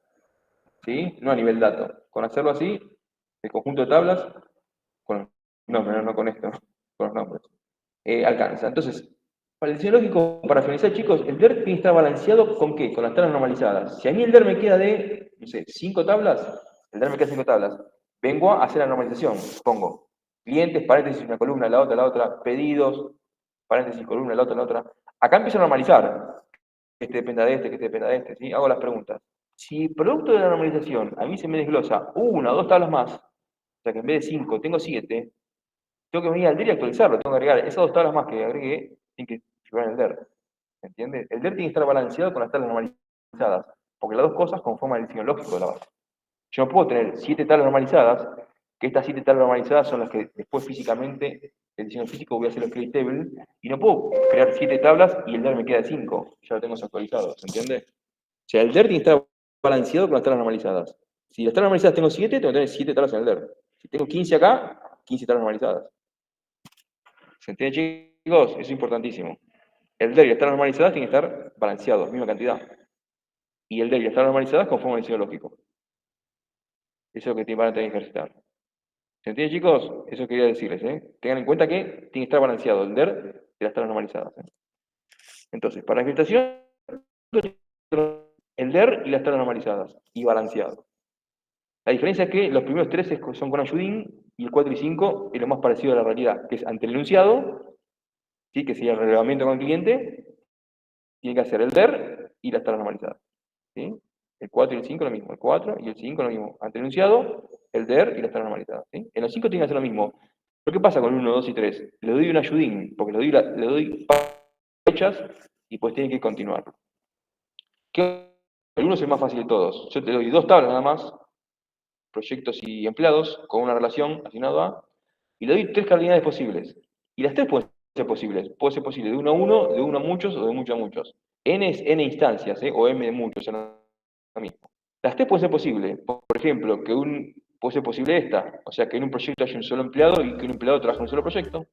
Puede ser posible también esta, o sea, que en un proyecto haya muchos empleados, pero que un empleado trabaje en un solo proyecto. Y también puede ser posible esta, o sea, que en un proyecto haya muchos empleados y que un empleado esté asignado en muchos proyectos. Las 3 son posibles. ¿Cuál va a ser la real? La que el cliente o el usuario me diga. ¿Sí? Pero bueno, como acá son solamente 2 tablitas nada más y 3 calidades posibles, acá quiero que me hagan 3 mini-ders con las 3 normalizaciones. O sea, tiene que hacer la de 1 a 1, la de 1 a muchos y la de muchos a muchos. La diferencia de la de muchos a muchos van a quedar la tercera tabla, la relacional, porque de muchos a muchos. ¿Se entiende, chicos? Acá dan las 3 posibles, porque acá son 2 tablitas nada más para relacionar. 3 mini-ders con dos tablas. ¿Se entiende? Y las tablas normalizadas, ¿no? Con columnas y normalizadas. ¿Sí? Ok. Esta es la más fácil. Ya del 2 al 5 ya es un solo der, porque ya son más grandecitos. Pero del 2 al 5 si bien hay que hacer un solo der con el conjunto de tablas normalizadas, pero el 2 y el 3 están prehechos. ¿Qué quiere decir prehechos? Con el ayudín que les dije.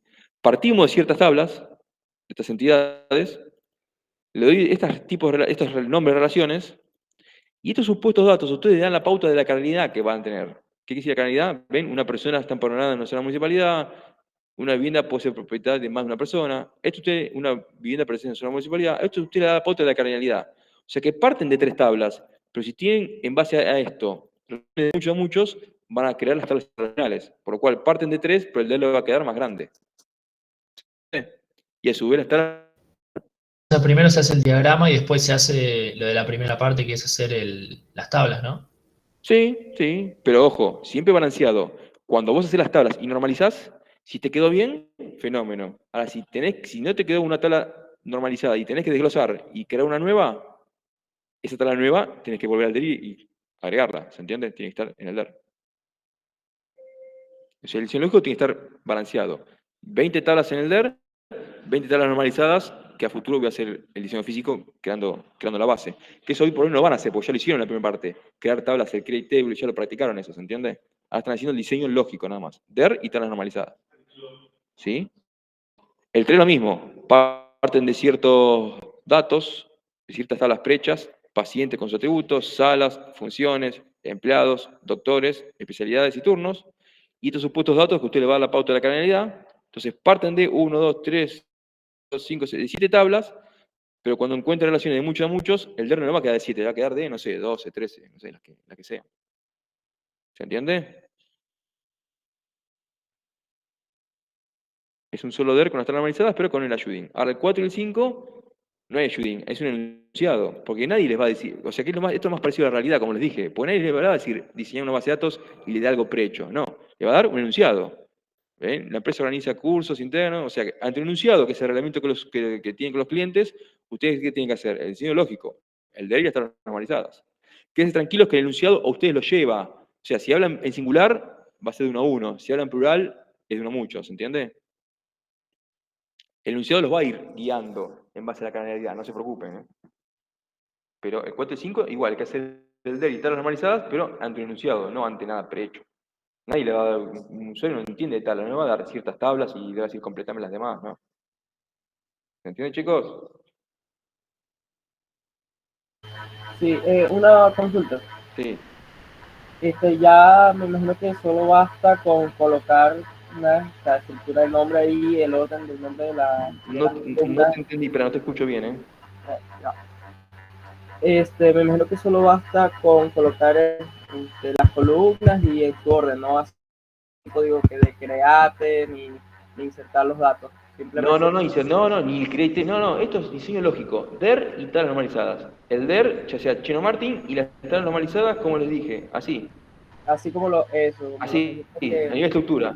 No hace falta que sea estructura y dato como esto. No, así. Empleados y abajo clientes, paréntesis, pedido, municipalidad, vivienda, etc. Ok. O sea, A nivel estructura, con nivel estructura alcanza. Ya está normalizada. El dato va a estar cuando hagas el diseño físico, la base, ¿entendés? A nivel dato. Ok, entonces Entonces solo va tiene a que ser ser este una sola conjunto de línea. tablas normalizadas y el DER. Ujú. ¿Cómo? Este conjunto de tablas normalizadas y el DER tenés que hacer en cada uno de los 5 puntos. Ok, entonces solo para asegurar, solo con una sola línea que yo diga empleado y entre paréntesis las tablas ordenadas como deberían estar. Exacto, exactamente. Como está acá en la punta también lo tenés así, fíjate. Cuando vimos más temprano, lo vimos así, ¿ves? ¿Ves? Así. Listo, listo. Ok, solo era Ujú. para asegurar eso. Gracias. Sí, sí. La diferencia es que, como dijimos, el primero, como son 2 tablitas nada más, hagan 3 mini-DER, ¿sí? El de 1 a 1, el de 1 a muchos y el de muchos a muchos hagan, el primero, ¿sí? Bien. Eh, lo que me dijeron de qué permite usar, uno que es muy intuitivo y muy práctico es el Drawio. Les escribo acá para que vean cuál es. Draw.io.